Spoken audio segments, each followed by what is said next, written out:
Bien, buenos días, buenas tardes, buenas noches, según sea su preferencia. Estamos nuevamente intentando llevar hasta su domicilio, hasta su casa, hasta su hogar, un poco más de sociología. Siempre tan necesario para usted, para toda la gente de su barrio, su familia, para sus amigos, en fin. Somos la clase de sociología que sirve. Claro. Sociología actual. Hoy estamos en la unidad, recordarán ustedes, inestimables amigos estamos en la unidad de cultura y hemos visto hasta Parsons, básicamente. Vamos a revisar hoy día algo sobre Jürgen Habermas, sobre Pierre Bourdieu. Vamos a revisar algo sobre Jeffrey Alexander, sobre Mary Douglas, sobre Margaret Archer. Y si alcanzamos, podríamos alcanzar a decir alguna cosa, en cualquier caso que ya para la otra clase, sobre la escuela de Frankfurt y todos sus recovecos, que es una cosa bastante interesante. Así que ese es nuestro plan de trabajo para hoy. Como siempre estamos con Francisco, que ya han tenido ocasión de saludarlo. Estamos también con Carlos, pero Carlos está en este momento, qué sé yo, divagando sobre el ser y viene en 2 minutos más a sentarse aquí con nosotros. Comencemos, Pancho. Comencemos. Muy bien. Comencemos con Habermas, si te parece. Sí, cliente común, Sí, el parroquiano de nuestra clase. Un hombre que nos mandó un comentario sobre el anterior video. Estaba muy de acuerdo. Sí, le gustó mucho. Considero que era un afortunado resumen de su teoría. A ver, resumir la teoría de la cultura de Habermas es complicado fundamentalmente porque la teoría de Habermas es más bien una sola. O sea, es una unidad que tiene en su interior muchas articulaciones entre sociología, filosofía, teoría del lenguaje. O sea, es una teoría ética. Es muy complicado hacer la articulación, pero vamos a intentar concentrarnos en lo que corresponde a la dimensión más bien cultural. Habermas visualiza la sociedad siguiendo un concepto que proviene de una tradición muy distinta a la de él, que es el concepto del mundo de la vida. El mundo de la vida suele referirse a un acervo de saber incuestionado por los actores. Umwelt, creo que se dice en alemán. Sí, el famoso Umwelt. Que también se traduce Umwelt como cosmovisión. Exacto, se usa el mismo término. Sí. Pero el uso mundo de la vida, felizmente en castellano está separado porque efectivamente es un uso distinto. El uso mundo de la vida es un uso bastante más específico, que hace referencia a esta idea de que todos nosotros, para movernos en sociedad, ¿qué tal, Carlos? ¿Cómo estás? Muy bien. Para movernos en sociedad partimos de un cierto conjunto de saberes que no tienen cuestionamiento, porque si fueran cuestionados nos pondrían en problemas. No podemos estar todo el día cuestionando todos los Es cosas. algo muy interesante que uno aprende en antropología, que es que la cultura no se puede reinventar todos los días. Claro. Si nosotros decidiéramos reinventar la cultura cada vez que nos levantamos, sería muy problemático. Muy problemático. Entonces, claro, uno dice, quiero innovar, yo no soy como el resto, entonces yo voy a parar la vida de un modo distinto. Tal vez no funciona. ¿Ya? Yo voy a intentar que la gente cambie completamente sus conductas cuando está frente a mí. Es muy improbable. En general, uno tiene un conjunto de saberes que están ahí disponibles. Esos saberes son tematizados permanentemente. No es que estén ahí y no son tocados, sino que son tematizados. Pero la mayor parte de ellos se mantienen en el tiempo. Algunos de ellos, en medio de una tematización más intensa, pueden ser modificados. Esa tematización en el mundo de la vida se produce, dice Jürgen Habermas, por la idea de que detrás que el mundo de la vida es problematizado gracias a la existencia de una racionalidad específica, que es la racionalidad comunicativa. Es decir, todos nosotros, en el ejercicio de nuestro esfuerzo por entendernos con el otro, en el ejercicio del lenguaje, entendiendo que el lenguaje está hecho para que nos pongamos de acuerdo con las cosas, permanentemente estamos levantando temas, tematizando asuntos. Y en ese ejercicio los ponemos en juego. Es decir, los cuestionamos en algún nivel, ¿no? Normalmente no demasiado. No es habitual que uno vaya y haga un gran cuestionamiento. Lo natural es que nosotros hagamos cuestionamientos pequeños, más o menos relativo, que algún aspecto. Y eso lo discutimos en sociedad. Y la sociedad entonces empieza a procesarlo. Lo procesa, y después de un periodo, no sé, corto, largo, según sea el tipo de tema, se llega a alguna clase de acuerdo social, y ese acuerdo entonces pasa a ser parte también del mundo de la vida.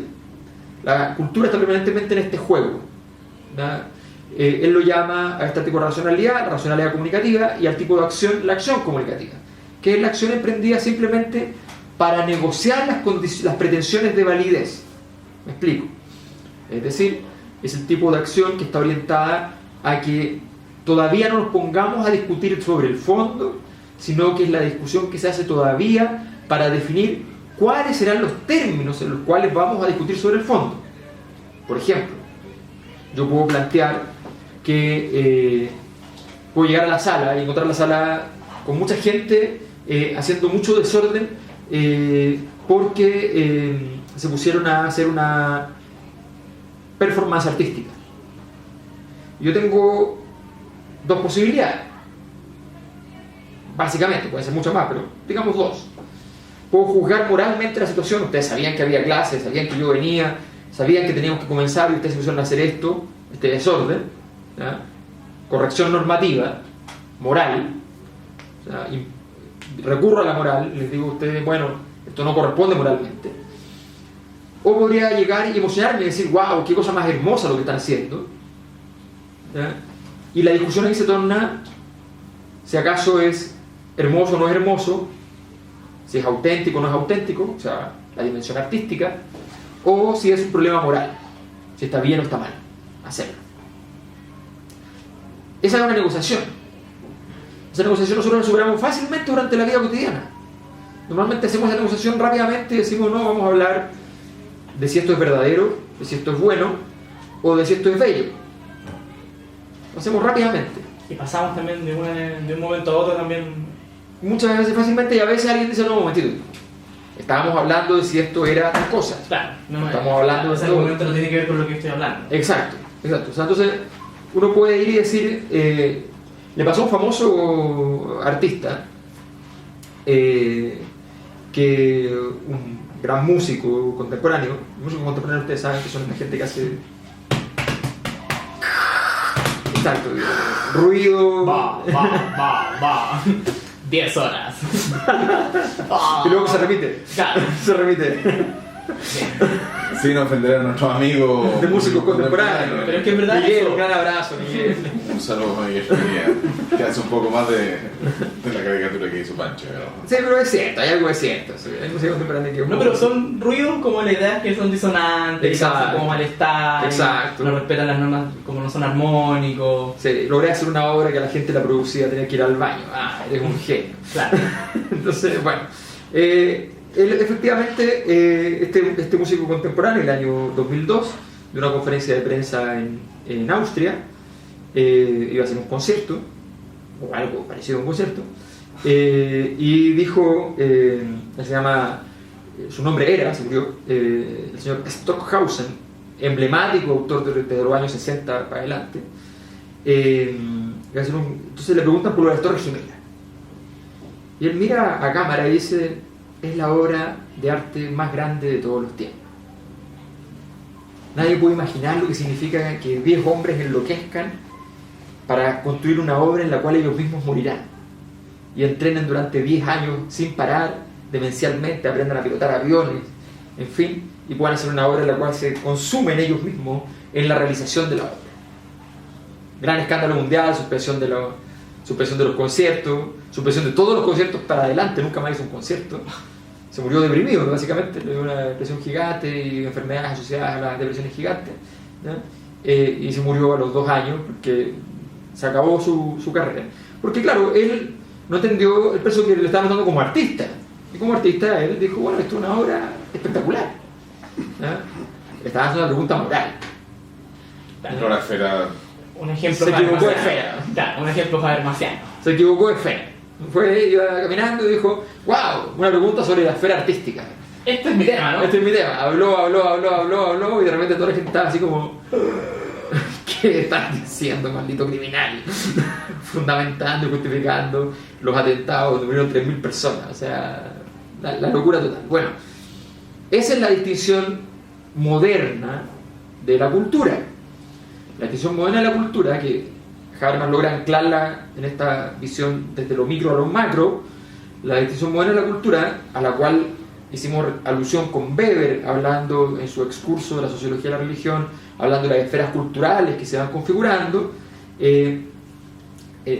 Habermas nos va a decir que hay 3 grandes esferas culturales que coinciden con las dimensiones que distinguió Immanuel Kant respecto a las diferencias de las formas de conocimiento.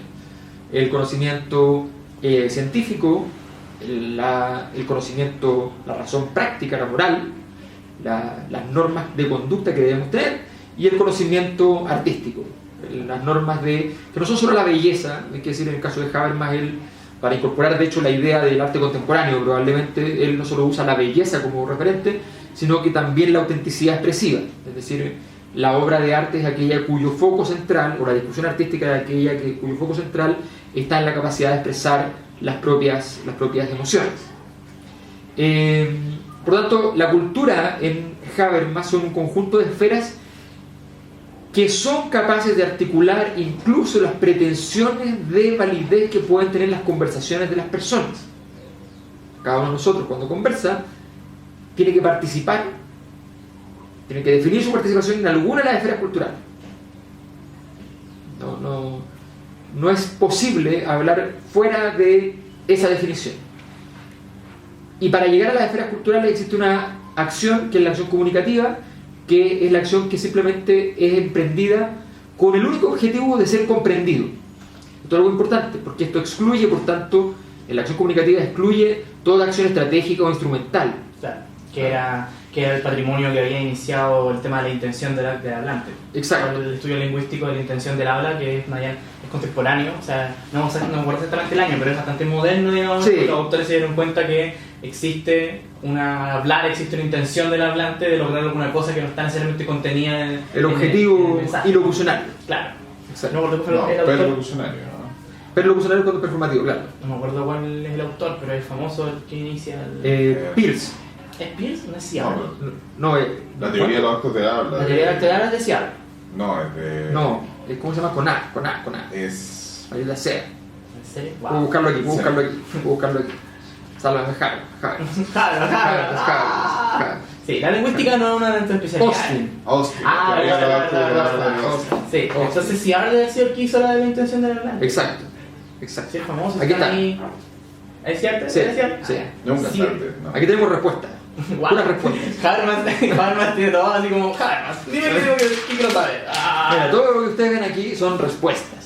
Respuestas a todas sus preguntas. Las cosas que las personas nunca usan, pues el índice de autores y de temas. Exactamente. Aquí están las respuestas. El tipo que hace eso debe ser terrible su vida. Yo quería pedir eso para un libro. Así como que lee todo y tiene que poner. Para los que no saben, los que no ven muchos libros de ciencias sociales, porque Por favor, atención.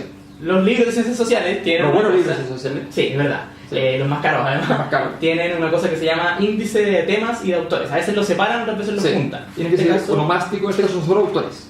Claro, índice onomástico. ¿Qué quiere decir eso? Que colocan los nombres de todos los autores que el autor del libro, en este caso Habermas, menciona en su libro. Así es. Entonces, si usted quiere saber, y aparte, generalmente, creo que también lo ponen, ¿o no? No lo ponen. Algunos ponen el tema del que se habló. Entonces, Eso por en ejemplo, los, ponen- en los de Weber siempre está así. Claro, entonces, por ejemplo, ponen así política, entonces te lista todas las páginas donde el autor habla de política y todos los autores que hablan sobre política y quién los citó para hablar de política. Exacto. Entonces, cuando quiere saber algo como lo que nos pasó ahora, uno va al Claro. índice onomástico o índice de temas y busca y después va a la página y puede leer los fragmentos. Y también es interesante para analizar libros, porque por ejemplo hay libros donde la palabra ideología sale en 2 páginas. Claro. Y es un libro cuyo título es Ideología. Y uno dice, wow, el título del libro es Ideología y la palabra ideología solo sale 2 veces. Es muy raro. Claro, por ejemplo, en Habermas uno puede saber que la gran crítica que hay a Habermas es que nunca aparece la palabra conflicto. Claro. La Uno palabra busca... conflicto no existe, ¿ya? Porque Su teoría, justamente. su teoría es sobre los consensos. Digamos, el segundo Habermas. Pero el Habermas, yo sé que el primer Habermas es filosófico, entonces tampoco es... Pero en realidad es una traducción del primero, si no hay mucha diferencia. O sea, ¿o te refieres al estudio del estado de bienestar o a filosofía habermasiana inicial? ¿Cuál sería el primero? No, el primero, o sea, el segundo es de la teoría de la acción comunicativa propiamente tal. Ya. El primero, digamos, el que trabaja más el tema de la ideología propiamente tal. Ah, ya, pero sí, pero no sé, es que él ya tenía, sí tenía como ideología cuando hace la teoría sobre el trabajo, qué sé yo, interacción y trabajo, teoría de la sociedad de interacción y trabajo, que es una distinción filosófica, ya estaba prefigurado en realidad este mono, no era el mismo, pero uno lo lee ahora, ya habiendo existido esto. Claro que, o sea, el acto perlocucionario, digamos, de la teoría de acción comunicativa también, digamos, de alguna manera, es también una propuesta política, en Claro. cierto sentido. O sea, hay una salida, digamos, al cómo hacer sociedad, de alguna manera, a través de la teoría de la acción comunicativa.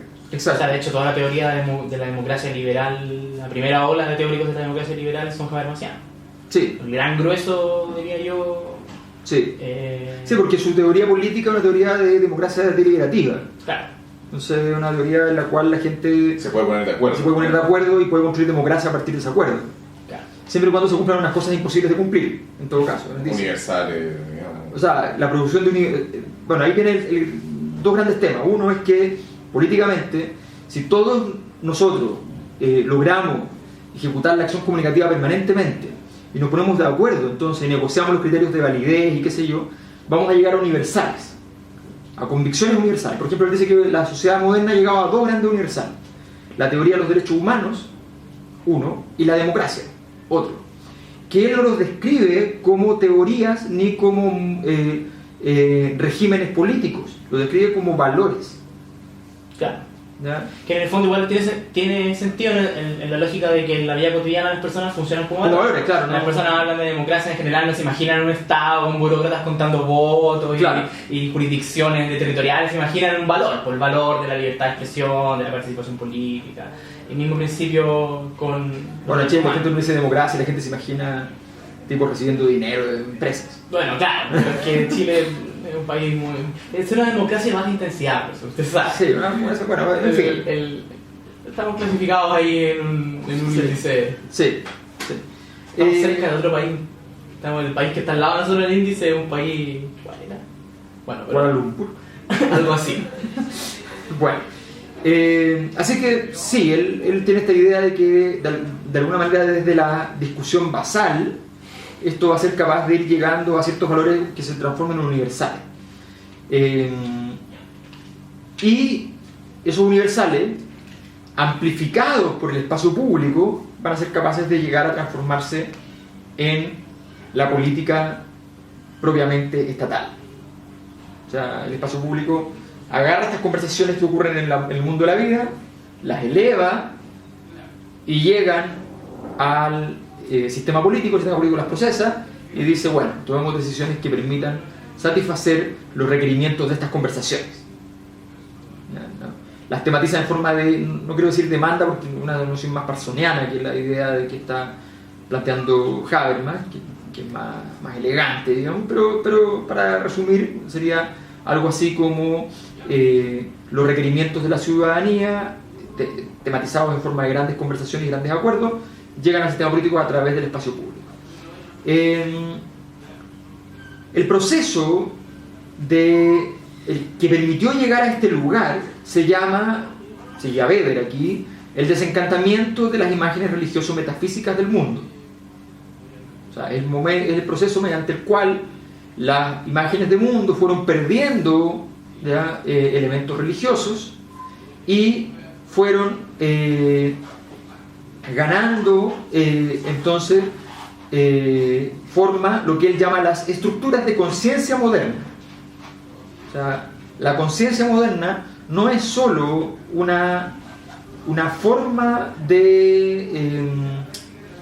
o sea, la modernidad no es solo una estructuración de la sociedad, sino también una estructura de conciencia, que él la va a revelar a través del concepto de descentramiento del mundo. Descentramiento del mundo básicamente significa que cada uno de nosotros es capaz de salir de sí mismo, ¿ya? Salir de sí mismo para poder evaluar el mundo. Cuando nosotros somos niños, nosotros no podemos salir de nosotros mismos. Creemos que toda la gente es como una extensión de nosotros mismos. Es muy traumático entender que la gente no es extensión de uno. Y normalmente eso es aún más fuerte con la mamá, el famoso apego, ¿no? La mamá, en el fondo, es mía. No solo es mía, ¿no? Porque no es un concepto de propiedad, soy yo. La mamá es parte de mi cuerpo. No puede distinguir cognitivamente aquello.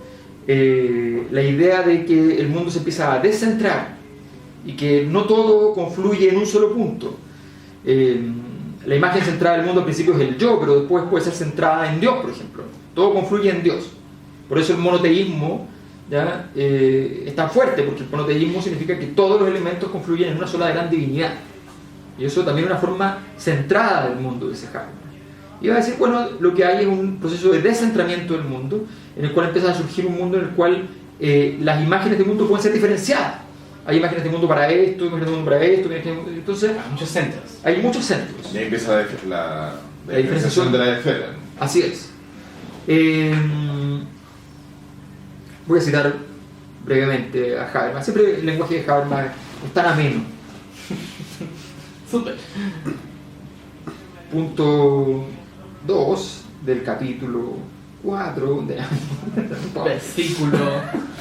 hemos obtenido una primera visión del conjunto racionalismo occidental y de los medios conceptuales que emplea Max Weber para el análisis de este fenómeno.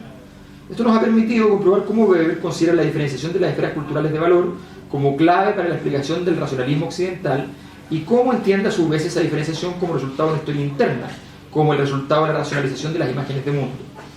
Este planteamiento teórico solo resulta inteligible, o sea, solo resulta comprensible, sobre el trasfondo de la filosofía neocantiana de los valores, por más que el propio Weber no haga ningún intento de ordenar sistemáticamente ni de analizar desde un punto de vista formal las esferas de valor que se limita a recoger inductivamente y a tratar en actitud descriptiva. Esto es muy típico cuando uno roba una idea que es luego denostar. Critica el método. Dice, no, este método fue espantoso, pero ahora lo vamos a hacer bien. Claro, la verdad es que ya se la robó, pero bueno.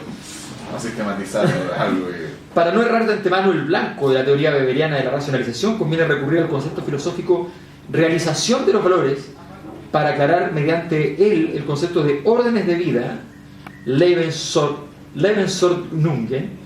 La perspectiva teórica del científico implica una estricta separación entre la esfera del ser y la esfera de la validez, con la consiguiente distinción entre enunciados descriptivos y enunciados evaluativos. Distinción, empero, en que también el conocimiento y no solo las valoraciones quedan referidas a una esfera de validez merced a la pretensión de verdad que vinculamos a los enunciados. El sociólogo entonces distingue entre estas esferas como cualquier otro científico, pero la parcela de la realidad sobre la que versa su ciencia se caracteriza porque en ella se compenetran de forma peculiar las esferas del ser y las esferas del deber. La cultura entonces toma forma por la relación de los hechos con un sistema de valores. Es decir, él está planteando aquí algo que también tiene que ver con la tradición de la que él viene, que es la teoría crítica, que la vamos a ver después, que de alguna manera es imposible salir del todo del enunciado descriptivo y el evaluativo. O sea, siempre vas a estar construyendo el análisis cultural entendiendo que tú también estás metiendo valores entre medio, que no hay forma de separarlos del todo. Ancho, tú ibas a decir algo, bien tus ojos. Sí, iba a decir que se empieza a perfilar un poco la definición de cultura en el fondo, que es una definición bastante particular que tiene que ver un poco con pareciera ser un proceso o una práctica que como con un conjunto, porque lo interesante de Habermas, bueno, que en sociología eso pasa bastante, creo yo, que los valores parecieran preexistir a la cultura. Claro. Como que el tratamiento de los valores le da una autonomía al valor, claro, por sobre la le cultura. da una autonomía al valor por sobre la cultura. En Habermas es súper potente porque en el fondo dice que, de hecho creo que está textual en el texto, dice que en el fondo la cultura una característica de la configuración cultural es esta entrada de los actos hacia un mundo que ya tiene valores, digamos. Claro. Entonces, generalmente son definiciones de cultura en la sociología son mucho más articular varias cosas que existen, y ese proceso de articulación es cultura, que en la antropología donde la cultura es una especie de cosa que existe, que está y se observa mediante valores, instituciones. ¿Y por qué el antropólogo correría desesperado al escuchar una definición de cultura como la de Habermas? No sé si correría desesperado, pero si hacemos caso de lo que dice Archer, el problema es que la antropología o el antropólogo tradicional consideran generalmente la cultura como un todo unitario. La cultura parece como una especie de en el fondo, el mundo de la vida sería, que habla Habermas es la cultura. Es toda la cultura. Claro, es toda la cultura. No las esferas culturales específicamente que redundan de él. Y la consecuencia de la teoría de esferas culturales en la antropología fue como que fue el giro lingüístico en el fondo, que fue la disolución de la cultura en actos de habla, en performances, en grupos particulares. Lo que hizo fue disolver la teoría cultural, más que proponer una definición nueva. O sea, la antropología contemporánea no trabaja con definiciones de cultura, básicamente, diría yo. De lo que he leído, digamos, de antropología más contemporánea en general, omite el problema y se limita a segmentos. Hay autores, por ejemplo los antropólogos cognitivos, que trabajan todavía con definiciones de cultura, pero son definiciones de cultura desde la teoría cognitiva que son muy distintas en todo sentido a las teorías sociales tradicionales. Pero, bueno, atendiendo al punto que plantea Pancho, y desde la teoría de la ideología, ¿no existiría como una concepción un poco más constructivista de la cultura? Claro, pero es que en las teorías de la ideología la cultura es ideología, en el fondo. Viene como de la, podríamos decir que viene de la herencia marxista, una herencia marxista desde Marx, digamos. En Marx la cultura y la ideología, y de ahí nace todo el estudio. Todas las escuelas de ideología en general han considerado a la cultura como ideología. Entonces, sí, es atendible, pero tampoco se condice con las definiciones tradicionales de cultura, donde la ideología es una especie de segmento. Por ejemplo, la teoría de los imaginarios, por ejemplo, dice que la ideología es un segmento articulado de la cultura. Es un segmento como más explícitamente articulado, mientras que existe un segmento implícitamente no articulado, pero que también sería parte de la cultura. Bueno, digamos, en todo caso, que la teoría de que la cultura se despliega sus conversaciones a partir de este proceso de acción comunicativa y que permite la evolución de las esferas culturales crecientemente, tiene un problema en la modernidad, en la sociedad capitalista. Tiene el problema de que la cultura, el mundo de la vida, desde donde se está reproblematizando permanentemente el conjunto de definiciones y que por tanto es la máquina de producir cultura en el fondo, el mundo de la vida puede estar siendo colonizado por algo. Puede estar siendo dañado ¿ya? En su proceso mismo por el gran enemigo de este curso, el culpable de todos los errores. El problema. Nuestros alumnos lo saben de quién estamos hablando. Pregunta de prueba. ¿De quién estamos hablando? ¿Quién es el culpable de todo? Aparte de Carlos. Y de Fatmagul. Y de Fatmagul. Aparte de Fatmagul, ¿quién tiene la culpa? Incluso de los problemas de Fatmagul. Sí, porque de hecho la pregunta del novela es ¿qué culpa tiene Fatmagul? Porque no tiene ninguna culpa. La culpa la tiene el capitalismo. Es verdad. El capitalismo, que significa básicamente que los sistemas, las formas de integración que no son sociales, que son sistémicas, como el Estado y la empresa, pero fundamentalmente la empresa capitalista, que impera en ella poderosamente la razón instrumental,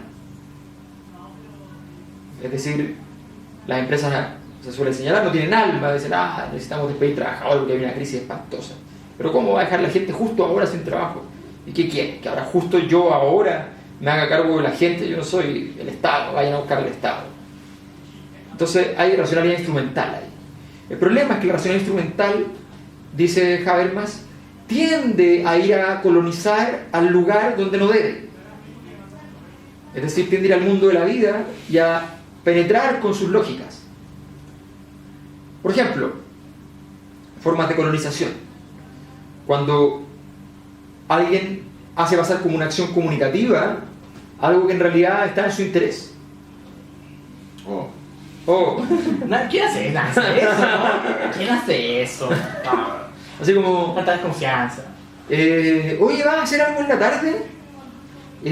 No, ¿por qué? ¿No está en la bicicleta? ¿Cómo? ¿Por qué? Claro, si no vas a hacer nada, ¿para qué quieres tu bicicleta? Claro. Porque no es simplemente la impostura de que haber logrado engañar en la pretensión de validez de la conversación. Es algo más grave. es cuando sistémicamente se invade la dimensión del mundo de la vida y la acción comunicativa. Por ejemplo, En la política. a mí un ejemplo que me gusta, la política es evidente, pero vamos a llegar a la política porque, o sea, es evidente pero un poco más compleja porque requiere teoría política. Hay un ejemplo que me gusta mucho, que es el ejemplo de los vendedores de seguro. Cuando el vendedor de seguro entra a trabajar a vender seguro, lo llevan a una capacitación. En la capacitación le enseñan a calcular la prima del seguro y cosas así, matemáticas, qué sé yo. Y también le enseñan un tipo nuevo de ética que tienen que tener, un tipo nuevo de comportamiento que tienen que tener. Ese comportamiento consiste en lo siguiente: ellos van a anotar en un librito, con papelitos en blanco, le van a hacer un libro blanco, con muchas líneas, y él va a anotar a toda la gente que conoce. Hojas y hojas de gente que conoce. En el caso de Carlos, por eso mi gente serían como 3.000 personas. Con el teléfono, lo que hace, qué sé yo. Implícitamente, te dicen que en el fondo anotes a las personas que tienen salarios suficientes como para adquirir productos solventemente, digamos, de seguro. Pero bueno, O sea, excluye a la gente pobre. claro, porque no te van a tomar seguro. Entonces, claro, tienen lo que se llaman los referidos. Son nombres que ha dado esta persona o que ha dado otro. Y ese libro queda disponible ahí. Y te dicen, mira, cuando tú vayas a un lugar, trata de conocer a la gente y sacar su número de teléfono y su tarjeta, porque mañana le puedes vender algo. Cuando tú vayas a un local en la esquina a comprar y te dan una boleta, en la boleta una maravilla, en la boleta viene el teléfono de la persona, el nombre de la persona. La cosa es que tú llegas ahí, dice, Don Martín, ¿qué tal? ¿Ya?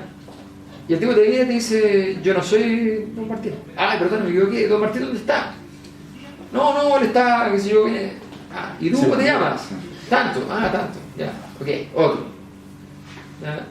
Cuando usted va a un matrimonio, no piense en el matrimonio, en el vestido, piense cuántos potenciales clientes hay en ese lugar. ¿Ya? Entonces empieza a predominar en ti esta racionalidad mental que coloniza todas las relaciones. Hay gente que llega a un asado, ¿ya? Y de pronto le dice, ¿y qué estás haciendo? No, ahora ando vendiendo unos cosméticos. ¿En serio? Sí, unos cosméticos. Si querés los traigo. Bueno, está bien, trae. Entonces el asado se transforma en venta, ¿ya? Y se forma un lote y la gente empieza a vender ahí, qué sé yo. Colonización del mundo de la vida. Y en la segunda etapa de la colonización es cuando esa acción es legítima.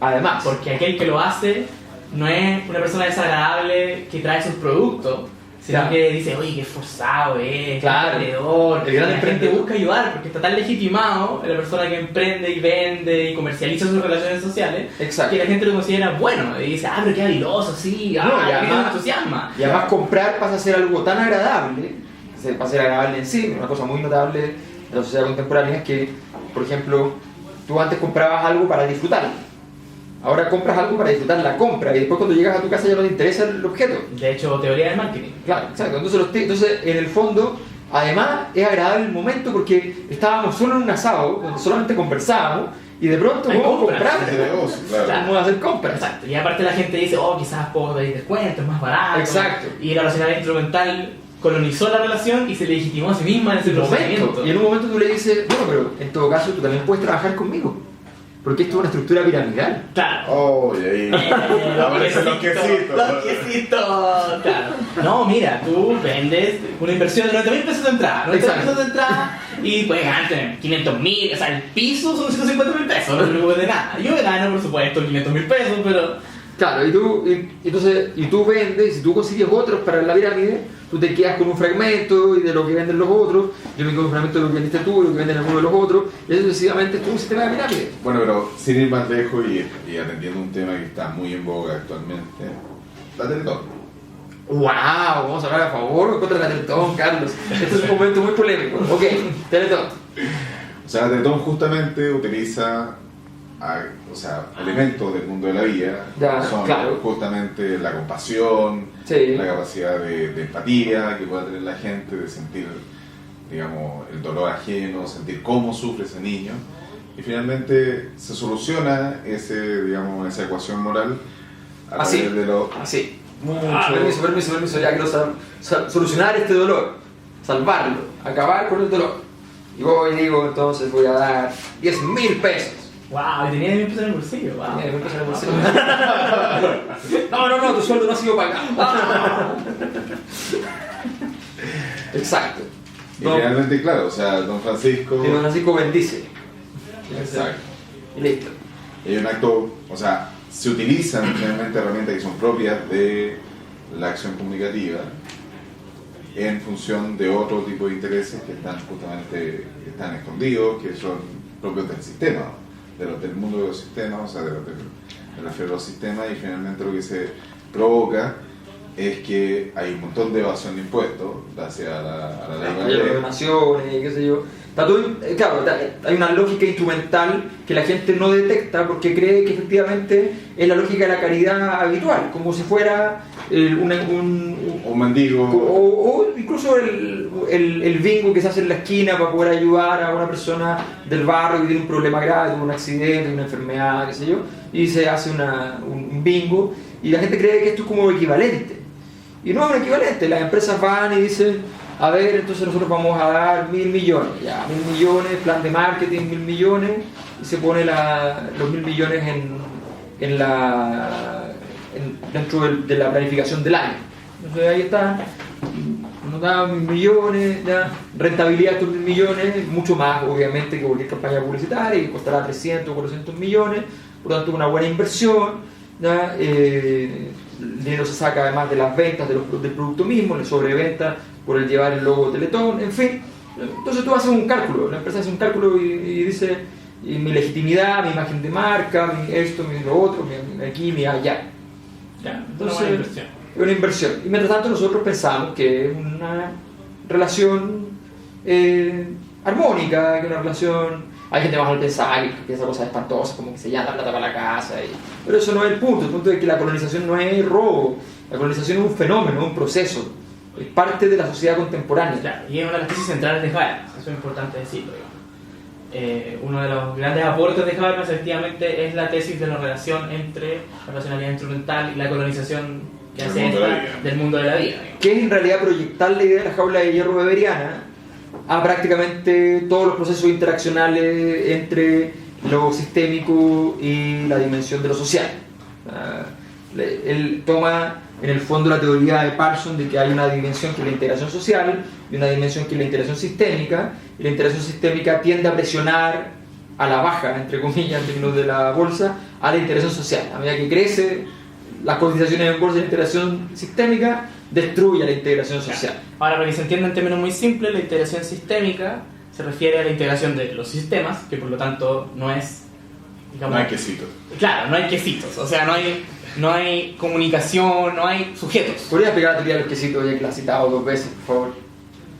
No, pero los quesitos, la primera vez que hablamos de los quesitos fue por la señora de los quesitos. Por eso. No, bueno, la tesis de los quesitos indica que cuando uno, por ejemplo, va al metro, ¿ya? Esto también sirve para integrar la integración sistémica y la integración social. Es un buen ejemplo, Francisco, muy bien. Uno va y básicamente, hoy ustedes saben, hoy en día, que existen las maquinitas para cargar plata en la tarjeta, ¿no es cierto?, en el metro. Sí. Pero también existen las cajas tradicionales. Con seres humanos. Claro, con personas. Entonces uno podría pensar, bueno, ¿por qué no sacar, digamos, las cajas y dejar por las maquinitas? Como se hace en algunos países. O por qué la caja siempre está llena de gente y la maquinita está vacía. Claro, que eso es lo que iba.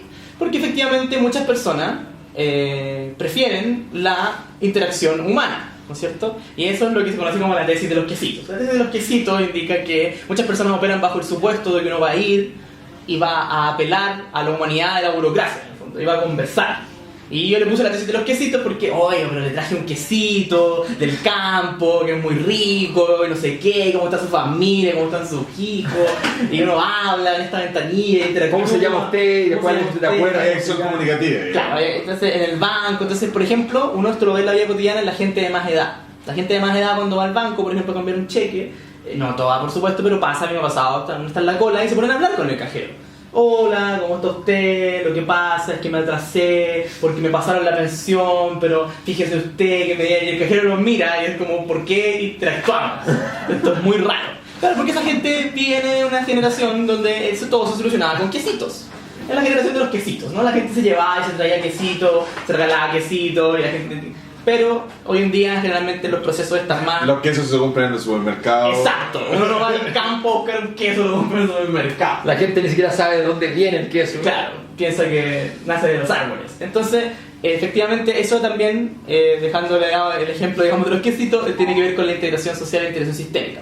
La integración sistémica es la integración sin acción comunicativa, es la integración que sea los burócratas, que uno apela a la humanidad de un burócrata y en general a esa persona, y bueno, y es muy fuerte y por eso la integración sistémica presiona la integración social, porque efectivamente ese burócrata es una persona que tiene una familia, está integrado socialmente en esferas, pero cuando él está en su cargo de burócrata y timbra papeles y cumple un rol en una maquinaria sistémica, su integración social, que probablemente él siente conmiseración o empatía por el sujeto que está diciéndole, oiga, sabe que deme el crédito, por favor, que mi empresa, que no sé qué, pero él o ella como burócrata ve que hay una calificación de riesgo y la calificación de riesgo no hace que esa persona sea susceptible de recibir un crédito. Ya hay una evaluación, además, a él a partir de cuántos créditos pueda dar en la calificación de riesgo más alta. Claro. ¿Ya? Y hay una evaluación a él si es capaz o no es capaz de tener buenos clientes, por lo tanto él tiene que huir de la gente que le pueda generar problemas,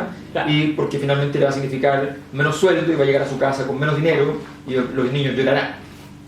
Eso, por ejemplo, un ejemplo micro, en macro se reconoce en sociología como fenómenos de integración sistémica y fenómenos de integración social. Los fenómenos de integración social se dan en comunidades, se dan mediante valores, se dan mediante prácticas recíprocas, mediante don, reciprocidad, etc. Mientras que la integración sistémica se da por otras vías, se da por vías burocráticas, vías de racionalización, vías de contabilidad, de papeles, de contratos, por ejemplo, y ambas interactúan. El contrato, por ejemplo, es una forma de interacción entre ambas formas de integración, por el cual dos personas se ponen de acuerdo de forma orgánica, digamos, por alguna cosa, pero van y lo firman ante notario, ¿no es cierto? Vas a hacer un mecanismo de integración sistémica. Ahora, lo interesante de esta teoría, para que se quede claro también, es que existe un gran segmento del mundo intelectual que la niega, digamos, o sea, porque parte de la base de que existe una cosa que se llama el sistema y existe una cosa que se llaman las personas. Y hay gente que no cree ni que existen los sistemas y hay otra gente que cree que solo todo es sistema. Exacto, existen las dos posturas. Que finalmente la gran discusión en la sociología contemporánea que establece Habermas con Luhmann. Que Luhmann creía que todo era sistema. Claro, o sea que toda la integración sistémica y la integración social era una especie de fantasía. La fantasía primitiva. Claro. Sí. Entonces, alguna vez existió. Sí. Desde que Dios murió no ha existido. No ha existido más. No ha existido más. Por lo tanto, es importante que también el debate entre integración social e integración sistémica es una versión más moderna y más sofisticada, digamos, del clásico debate entre la agencia y la estructura. Es importante que lo hemos explicado ya hartas veces, pero siempre es importante recordarlo porque es el principio que articula gran parte de la sociología. Sí, pero no lo explicaste. Pero bueno, está bien. No es el momento, ya empezaríamos a sí. ramificarnos. Habría que agregar que Carlos es una persona que cree mucho en los quesitos. Pero que está muy bien, porque es coordinación cara a cara. Claro. La gente que coordina cara a cara es mucho más agradable. Imagínate que tú te quieres juntar con un amigo y tu amigo te dice, no, pero mira, yo tengo un Google Doc, puedes revisarlo ahí, está mi agenda, métete ahí a mi propuesta dentro de mi agenda. Eso es integración sistémica. Claro. Es muy desagradable. Muy desagradable. Cambio de integración cara a cara, coordinación de acciones cara a cara, integración social, es mucho más agradable cuando tú te vas a tomar un café y tú le dices, no, yo te voy a pagar porque así te obligo a que la próxima vez, el don, me pagues tú. Pero ahí sigue existiendo un acto perlocucionario. Sí, pero no importa que haya un esfuerzo de que esto produzca un efecto. Lo que importa es que no un esfuerzo, ese esfuerzo que tiene una búsqueda de un efecto, no significa que sea instrumental porque tú no estás ocupando los mejores medios para ese fin. Tú claro, simplemente... Es una apuesta. El don funciona así. Claro. El don, de hecho, en estricto rigor, el don uno no espera que le devuelva necesariamente la persona que le entregó, claro, que te devuelva la sociedad. O incluso la divinidad. Claro, la comunidad, etc. Entonces no es muy poco instrumental. Sí, pero también se utiliza de manera... O sea, tiene un sentido estratégico último, puede tenerlo, busca un efecto, pero la lógica instrumental no es que tú busques un efecto. La lógica instrumental es que tú ocupes todos los medios O los medios más los eficientes. medios más eficientes, más racionales, disponibles. Decirle a alguien que el próximo café lo tienes que invitar tú, no es apelar a la racionalidad de la persona, de hecho apelar a todo lo contrario. La racionalidad de la persona sería decir, él va a decir, Bueno. qué bueno, ya yo no le pago el No. próximo y este me pagó este café. Entonces el otro, si se quiere comportar miserablemente y egoístamente, Como cierto profesor que... por supuesto, hay ciertos profesores que hacen cosas así, pero no son amigos nuestros. Nosotros no somos así. Bien, dejemos a Habermas de lado un rato. Sí. No es. Muy bien, adiós. Nos vamos con Habermas. Hasta arriba de la mesa de nuevo. Nadie se deshace de Habermas. Habermas es alemán. No, pero no hablaba así, de hecho. Tenía un problema con el... Sí, tiene un problema, habla muy raro. Habla, todavía está vivo. Sí, está vivo Hans. El único vivo de todos los que vamos a nombrar. Ah, no, Jeffrey Alexander. Hablemos de Jeffrey Alexander. Hablemos de Jeffrey Alexander. Carlos, el experto en Jeffrey Alexander. Sí. Lamentablemente. El especialista Así en empezar. Jeffrey Alexander. Sí, bueno, Jeffrey Alexander es un sociólogo norteamericano contemporáneo y que en particular digamos, la gracia que tiene este caballero es que trata de establecer una diferencia fundamental entre la sociología de la cultura y lo que él denomina como la sociología cultural. Y específicamente está la diferencia sustancial es que él plantea que en realidad la sociología de la cultura establecería una visión de la cultura como una esfera que está constantemente constreñida, que estaría resultando siempre un epifenómeno de otro tipo de esferas, finalmente las constricciones materiales, las constricciones del poder, que estarían constantemente influyendo y terminando finalmente la esfera de la cultura. Contrariamente, lo que él plantea es que finalmente la cultura es una esfera que está constantemente, está en todas partes de alguna manera, y que de alguna manera también todo puede ser leído desde la clave cultural.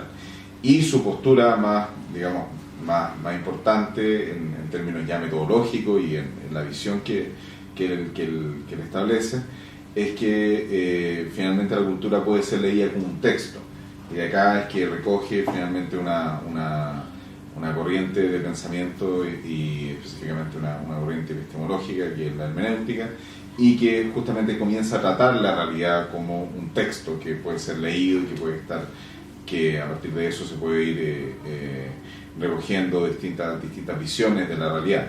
En ese sentido también es bastante kantiano porque plantea la imposibilidad de acceder de manera directa a la realidad, sino que la realidad constantemente está mediada de alguna u otra manera por la cultura y específicamente por los textos. En ese sentido, para poder hacer la otra referencia interesante que tiene Jeffrey Alexander, es que por un lado recoge, como decíamos, la hermenéutica, pero también es muy, digamos, tributario de otras dos corrientes de pensamiento muy importantes de la sociología, que son por un lado el funcionalismo, específicamente el funcionalismo parsoniano, y por otro lado también las distinciones, sobre todo hechas en la sociología de la religión de Durkheim. Entonces, es un neodurkheimiano. Claro, entonces teníamos que hacer justamente una mezcla entre estas tres grandes tradiciones que digamos son distan bastante de lo que estamos viendo justamente de la teoría habermasiana, y sobre todo es interesante porque por ejemplo hace en este libro en particular que había mostrado, La sociología de la cultura, hace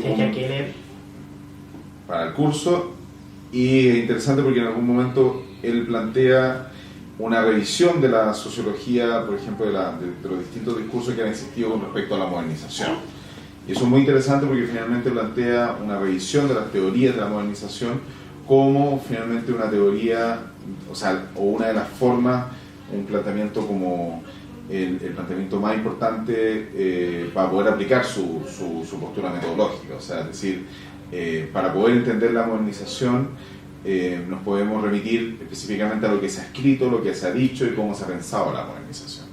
Entonces, en este libro en particular, por ejemplo, plantea y va tratando a cada uno de los autores como si fueran dando un relato, un cuento. Entonces justamente el tratamiento hermenéutico que hace de cada uno de los autores es bastante interesante, porque plantea, por ejemplo, la periodización a partir de una teoría, de la teoría de la modernización, que es justamente aquella que viene después de la Segunda Guerra Mundial, y en la cual justamente pone a Parsons como el principal representante de esta primera fase. Luego plantea que existe una teoría de la antimodernización, que específicamente estaría representada principalmente por los autores de la teoría crítica, y que de alguna manera viene a negar la postura de los, digamos, los sociólogos más conservadores, los sociólogos más funcionalistas. Y a partir de eso también plantea que existe una teoría de la postmodernización, y justamente que vendrían a ser aquellos quienes tienen descrédito tanto de una como de otra postura anterior. Y lo interesante es que finalmente plantea que existe una teoría de la neomodernización, de la cual de alguna manera también es tributario él, y que plantea justamente el reencantamiento con respecto a la modernidad y el proceso específico de la modernización del mundo.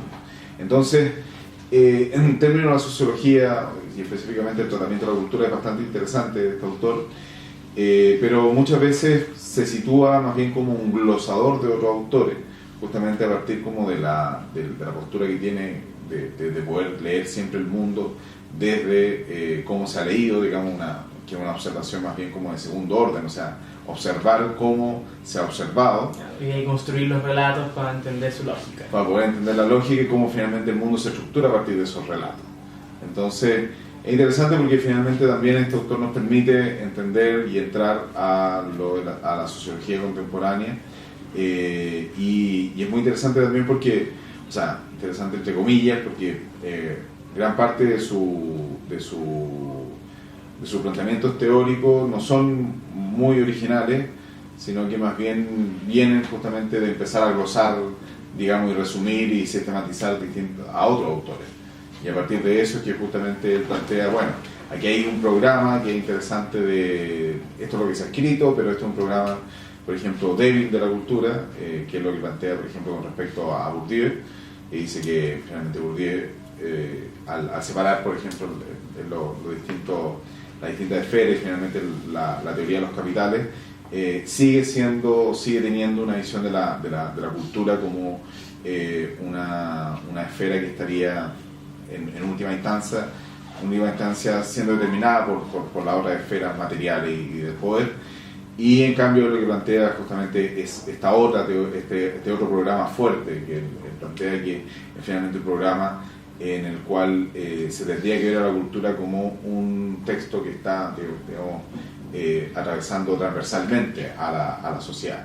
Y por lo tanto, solamente sería un ejercicio analítico de poder decir cuáles son, digamos,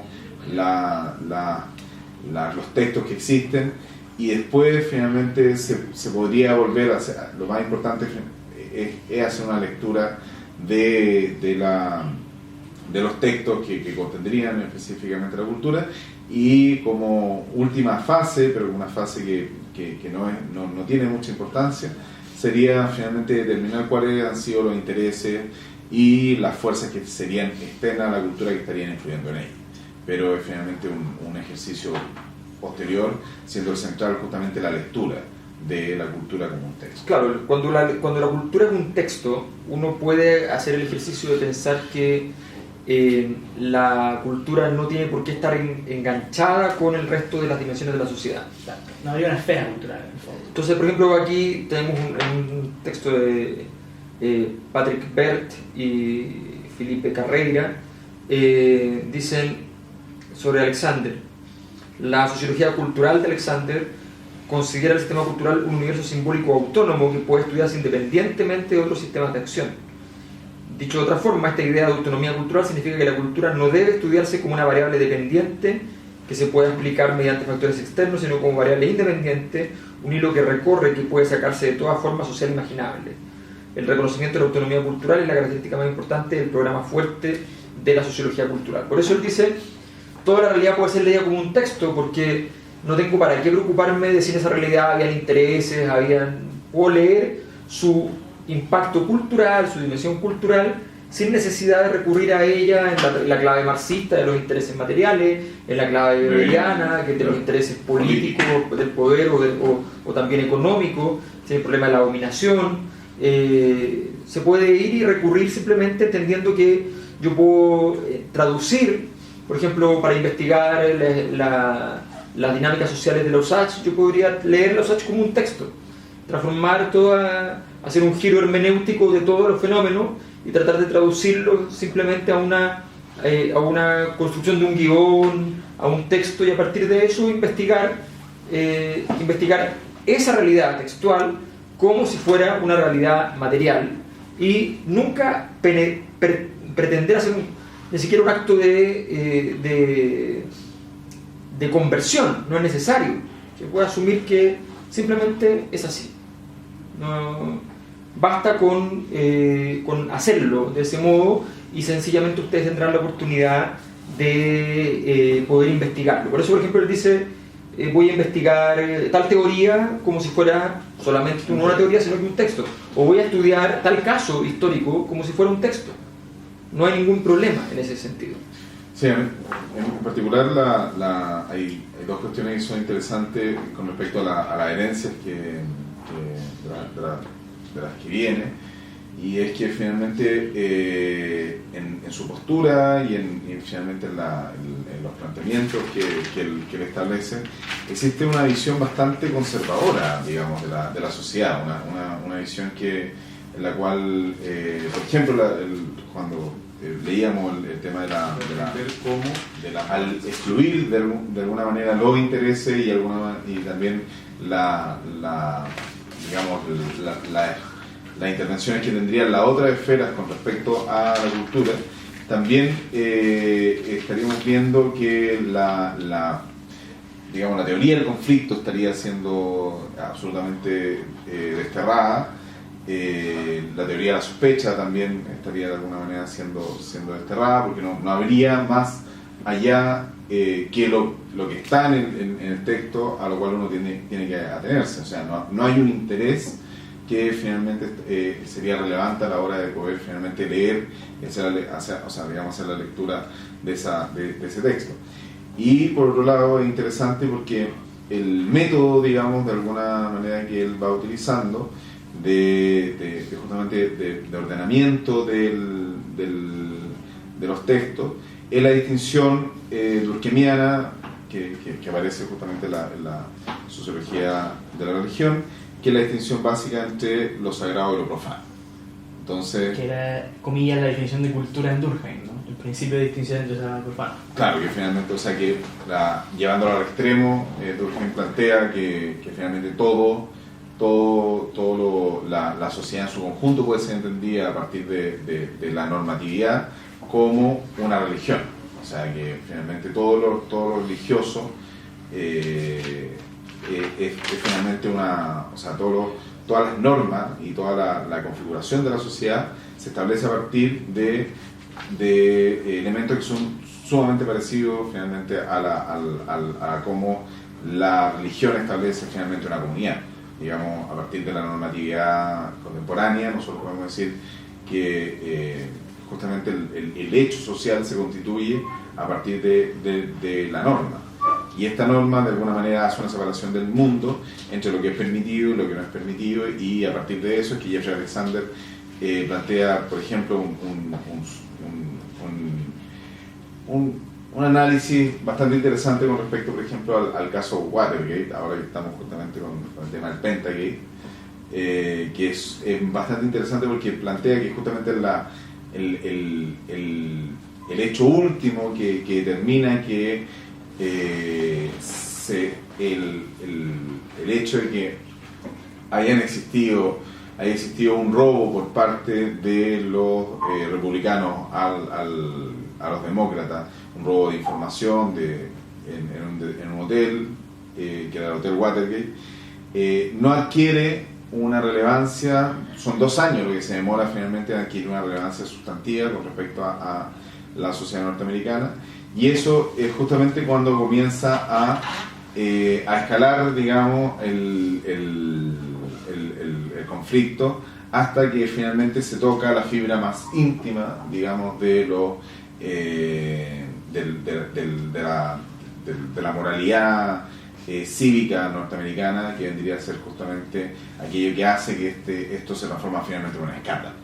O sea que el hecho de que finalmente se puede entender, por ejemplo, a un nivel político, y uno dice, bueno, la política funciona así, finalmente a otro nivel que podría ser el nivel legal, y que uno dice, bueno, hay un problema legal acá, pero sigue siendo un problema legal, pero finalmente cuando el hecho social es constituyente, o sea, se constituye el hecho social, es cuando finalmente se vulnera una normatividad, una norma que constituye a la sociedad norteamericana.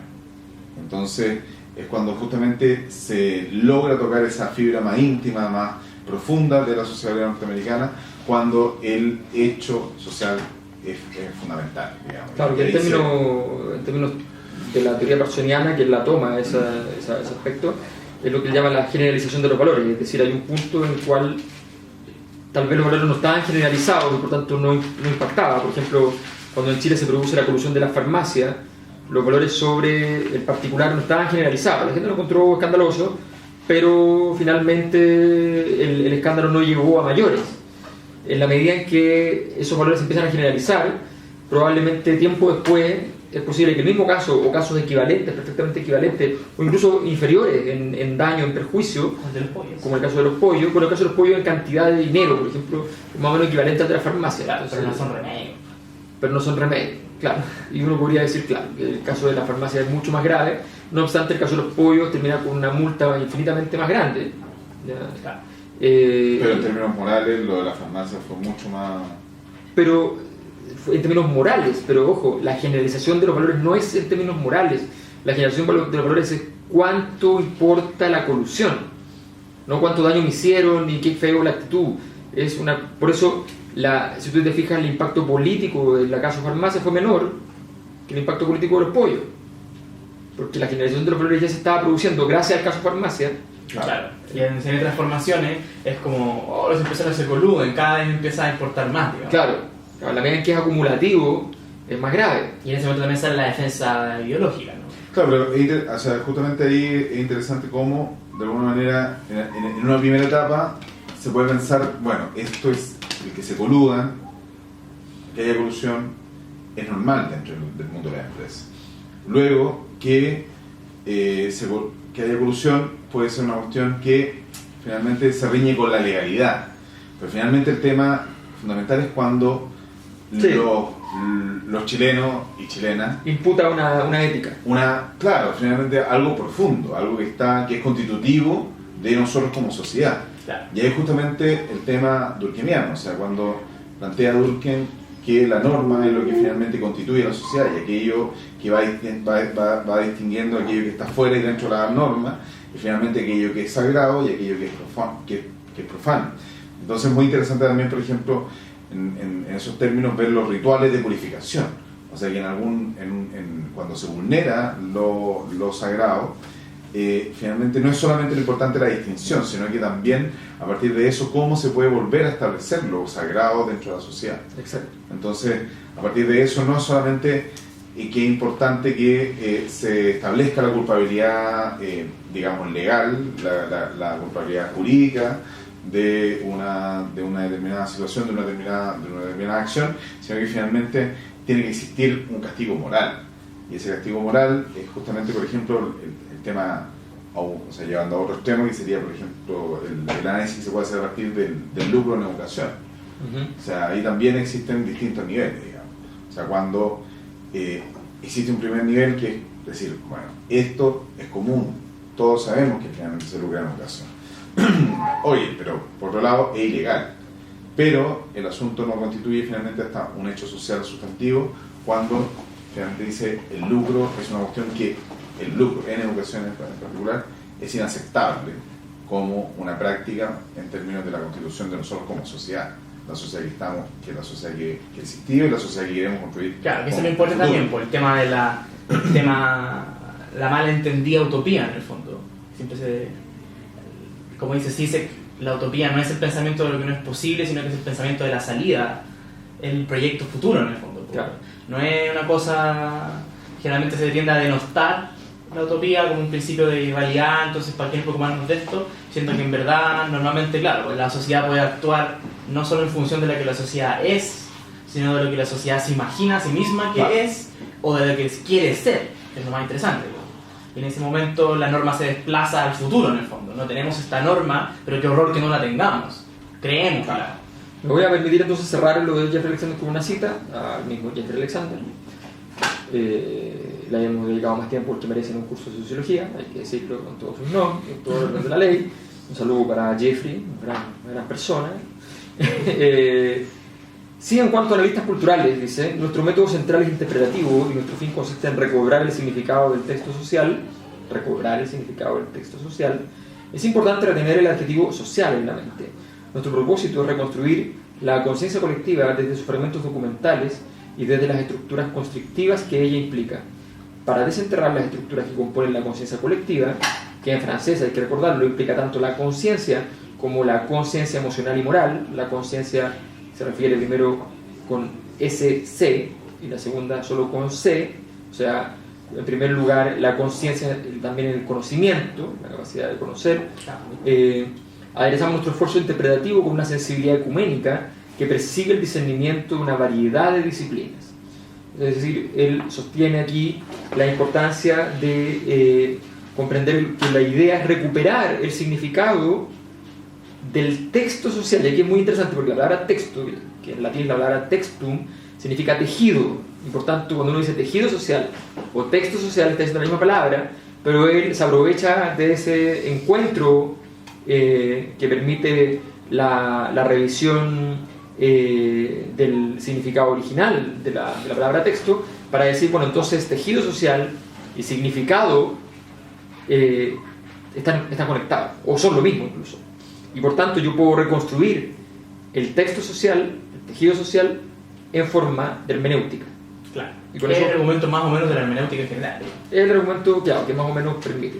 Pero él ha mencionado a Bourdieu, tú mencionaste a Bourdieu, es hora de entrar a Bourdieu. Oh, aló. Bourdieu. Bourdieu, bueno, Sí. está muerto acá, Francisco. Oh, Está pero murió hace poquito, ¿no? No hace poco, sí, todavía está por ahí, Sí. pagando sus culpas. Claro. Hombre de izquierda, en fin. Tiene que Apoyó a tener- los argelinos. Purgatorio. Ah, ya. Que llama el Vaticano, entonces. La llama. Pero para la gente y a los intelectuales. Sí. Pierre Bourdieu, Que es antes de Jeffrey Alexander históricamente. históricamente antes de Jeffrey Alexander. Alexander es un texto más nuevo, es un texto de los 90. Pero es interesante finalmente hacerlo, o sea, hacer el contrapunto, porque finalmente lo que dice Bourdieu es como, ustedes que creen que la cultura es algo tan bonito y algo que funciona de manera tan autónoma, mentira. Sí, dice eso. Vamos a ver qué... O sea, nadie sabe lo que dice porque escribe muy raro. Pero. Pero. ¿Por qué tan raro? se cree que dice eso. A ver, en el índice Habermas de escribir raro, donde Habermas es 100. Pero es que es francés, porque el francés es todo Sí. bien raro. Bueno, además dice en realidad es Heidegger, ¿no? Sí, o sea, se dice, claro, se dice que Hegel y Heidegger se pelean en el puesto de los. Ahora, pero está también el problema de la traducción. Sí, pero yo creía eso, pero yo leí Bourdieu en francés y es igual. No, pero me refiero específicamente a Heidegger. Ah, bueno, sí, no sé leer alemán. No, sí, pero eso es un invento de los traductores. Y hay varias traducciones y todas son imposibles. ¿No? Sí, se tiene esa sospecha también, que Sí. el tema de la traducción es como. No, es como un esnovismo, es como no. Si uno lo lee en alemán se entiende fantásticamente. Sí, claro, sin duda. Muy fácil. Pero bueno, Muy bueno. Bourdieu también depende del Bourdieu, porque Bourdieu más moderno escribe mucho más simple. Mucho más simple, se volvió intelectual y se transformó en el Sartre de la Francia de los 95 hasta que se murió. Claro. Fue un final feliz, tuvo un final feliz. Bueno, Pierre Bourdieu básicamente nos dice lo siguiente, yo lo ordeno del siguiente modo, no es históricamente la forma en que él desarrolla su teoría, pero sería muy lento explicarles cómo partió en Argelia como antropólogo y terminó haciendo la teoría que terminó haciendo. Aparte que lo leímos en Bourdieu para principiantes. Ah, verdad, Ahí está la historia. ahí tienen descrita la historia. Exacto. ¿Verdad? Bourdieu en 30 minutos. Sí. Sí, muy bien. ¿Qué tal el libro, Pancho? Es muy bueno. Yo Sí. lo recomiendo si alguien quiere aprender de Bourdieu. Bourdieu para principiantes es un excelente libro. Mira, qué bien. Propaganda gratis. Sí, bastante bueno y cuenta efectivamente en orden cronológico su teoría, entonces es fácil entenderla. Pero además habla de la teoría. Así que, bueno. Ah, muy bien, muy bien. Bueno, Yo voy a explicar la teoría de las posiciones en el espacio social de Bourdieu del siguiente modo. Cada uno de nosotros es clasificado muchas veces a partir de sus capacidades de consumo en alguna clase de escala. O sea, la gente lo meten en estas cosas ABC1, C2, C3, D. Nadie sabe exactamente qué son, pero son cosas. Pero son cosas, entonces la gente que hay metida, que si yo tiene tal ingreso, está aquí, bla, bla, bla. Eso es cuando uno pretende clasificar a las personas de acuerdo a un capital específico que sería el capital económico. Cuánto plata disponible tienen y cuánto patrimonio tienen para poder afirmarse. Esas cosas son importantes y efectivamente permiten clasificar personas. ¿Sí? Sí, ¿no? A partir como una nota metodológica, una nota rosa metodológica, que efectivamente las clasificaciones que se hacen a nivel socioeconómico, tú vas, o sea, y te preguntan qué bienes tienes. Entonces, a partir de esos bienes, por ejemplo, llegan y dicen, bueno, esta persona pertenece a C1, se C2, describe también C3. el tipo de techumbre del hogar, porque los techos son una cosa que más diferencian las clases. Claro, o sea, es muy diferente tener la teja chilena hecha al horno, ¿ya? A tener una plancha de zinc, o los múltiples tipos de planchas que se pueden poner en los techos, ¿ya? Por lo tanto, hay muchas diferencias respecto a cómo y qué tan bien mantenido está el techo, todo ese tipo de cosas se pone, el informante, el encuestador va y anota cositas, dice la casa tiene las veredas dañadas, no tiene las veredas dañadas, todo eso va estableciendo las clasificaciones, ¿ya? Así que efectivamente hay una serie, no solamente el ingreso, pero son proxies del ingreso, son esfuerzos por aproximarse al ingreso. ¿Cómo finalmente el ingreso se hace objeto? Exacto. Como la gente normalmente no te va a decir necesariamente cuál es su ingreso, los tipos van y miran como un mecanismo. Entonces Bourdieu dice, sí, pero no es solo capital económico, no es, lo que acumulan las personas no es solo su capital económico, también acumulan otras formas de capital. Por ejemplo, usted puede acumular capital cultural, lo está haciendo en este instante. De hecho, efectivamente, nosotros estamos entregando nuestro capital cultural. Así es, gratuitamente aquí tiene usted su capital cultural, ¿no? El capital cultural es todo lo que usted sabe. Está haciendo como eso, todo lo que usted sabe. ¿Sabe usted arreglar una llave? Es capital cultural. ¿Sabe usted de filosofía antigua? Es capital cultural. ¿Sabe usted lo que es el yin y el yang? Eso es capital cultural. Todo saber es capital cultural. Es que esta persona sabe mucho porque es médico. No. Eso no es capital cultural. Ser médico, ser licenciado en filosofía, ser licenciado en literatura, ser cualquier título, cualquier acreditación no es el capital cultural. Es solo un certificado de que tú tienes un saber, pero es un certificado. ¿Podría ocurrir que alguien consiguió el certificado sin el saber? Podría ocurrir. Por tanto, el certificado no es el saber. El capital cultural es solo el saber, es solo la comprensión del enorme bagaje cultural que hay a tu alrededor. Tú vas absorbiendo parte de eso y dependiendo de tu grado de acumulación de ese capital cultural vas a tener entonces una determinada posición en la sociedad. ¿Estamos de acuerdo? Hasta cierto punto, digamos, porque igual, o sea, Bourdieu hace la distinción, por ejemplo, en términos del capital objetivado. Capital cultural. Capital cultural objetivado ya pasa a ser capital simbólico. O sea, ya cuando está objetivado, ya no es capital cultural propiamente tal. El capital cultural objetivado es otro tipo de capital. Porque está objetivado, porque la gracia que tiene es que ya cumple funciones sociales. O sea, no opera como conocimiento. Opera como conocimiento cuando tú dices, se le echó a perder la llave, señora, yo se la arreglo porque yo sé arreglar la llave. O se echó a perder la sociedad. Yo sé arreglar porque yo sé arreglar sociedades. Exacto. Entonces, eso, el capital cultural, ¿ya? Es propiamente tal el saber, el conocimiento. Y había un par de observaciones aquí que el equipo quería realizar, pero yo primero voy a terminar para que hagamos todas las observaciones juntas. Ya cuando terminemos la primera disquisición respecto a la teoría de los capitales.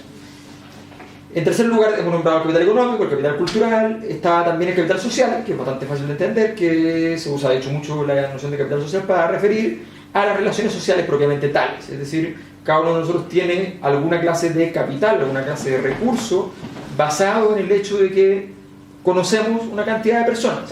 Y esas personas podemos recurrir a ellas para determinadas cosas. Podemos tener un capital social en el barrio para que una señora nos vaya a dar de comida a los animales cuando salimos y no hemos estado. Podemos tener un amigo, una amiga que nos vaya a limpiar la casa cuando nosotros no estamos. Podemos tener una persona que nos va a ayudar o que le podemos llevar él o los niños para que los cuide porque tengo que ir a trabajar. Y esos son capitales sociales a menos que estés pagando un servicio. El pituto. El pituto. Claro, El pituto es como la manifestación económica más clara del capital. Exactamente. Pero he hecho esta canción, imagínate. El pituto, claro, el pituto es ya... Es una conversión. Es la conversión. Es la patita, segunda patita de Claro, capital. cuando tú ya tienes el capital y además lo usaste, ¿ya? Entonces, pero el capital son tus relaciones, ¿ya? Entonces tú puedes conocer a mucha gente o poca gente, más o menos profundamente. Mientras más profundamente, más probabilidades además de que puedas ocupar pasado mañana ese capital. Y finalmente está el lugar más complicado del mundo de Bourdieu, que se llama el capital simbólico. En el capital simbólico hay muchas cosas. Sí. Hay poder, que nunca ha sido posible saber exactamente qué es. A los Foucault. Sí, bueno. No le tenemos tanto. Exageraste un poco, exageraste. A los Foucault, sí, exageraste. Pancho quería decir eso hace mucho tiempo, hay que decirlo. Sí, lo logré por fin. Días enteros diciendo la exageración de Foucault. Que en realidad no era tan exagerado. Sí, sí, es verdad. El Foucault mismo no Son era los exagerado. Foucaultianos, Son los sí, Foucaultianos sí. que enloquecieron. Y dijeron, sí, esto sirve para todo, para todo, para todo. Bueno, esto es un dispositivo. Claro, oh, dispositivo, no, yo no corcheteo mis papeles porque son dispositivos de disciplinamiento. Bueno, el capital simbólico es, por ejemplo, el poder, el prestigio, las certificaciones, ¿ya? Que acreditan cosas, que permiten que ustedes entonces puedan utilizar esas cosas para decir otras cosas, Claro, para decir... patea la puerta y dice, todos al suelo, soy antropólogo. Exacto. La gente lo hace. No. Claro, o un cheque. Un cheque Claro. que va y simboliza mucho dinero, por ejemplo. O el dinero. Que simboliza mucho dinero. Sí, ¿Sabían que las rupias, los billetes de India, son las rupias? Vamos. Nota. Las rupias, la nota antropológica. Mira cámara, mira cámara. las rupias, con el billete mismo, hasta el día de hoy, o por lo menos hasta el año 2009, que fue la última vez que tuve una rupia en mis manos. Qué fea que la India. Sin vergüenza, por favor. No fue un viaje de ¿Es una India. rupia? La palabra es rupia, Francisco, ¿cierto? Sí, rupia. Ah, ya. ¿Qué estoy diciendo yo? O sea, en español. No, que hay mucha gente que puede decir que es una rubia. La rupia. El billete, ¿no es cierto? Dice, páguese al portador de este papel la cantidad equivalente a tanto no sé cuánto de oro, o de rupias, digamos. Wow. O sea, hasta la fecha, El billete... el billete sigue simbolizando, porque tradicionalmente, por si ustedes no sabían, el papel moneda era una especie de vale de que Claro. tú tenías el famoso patrón oro. Tú tenías Una cantidad de una oro. cantidad de oro o de metales preciosos guardados en algún lugar y para andar con ese oro porque pesaba. O un equivalente en oro de orégano. Claro, en fin, claro.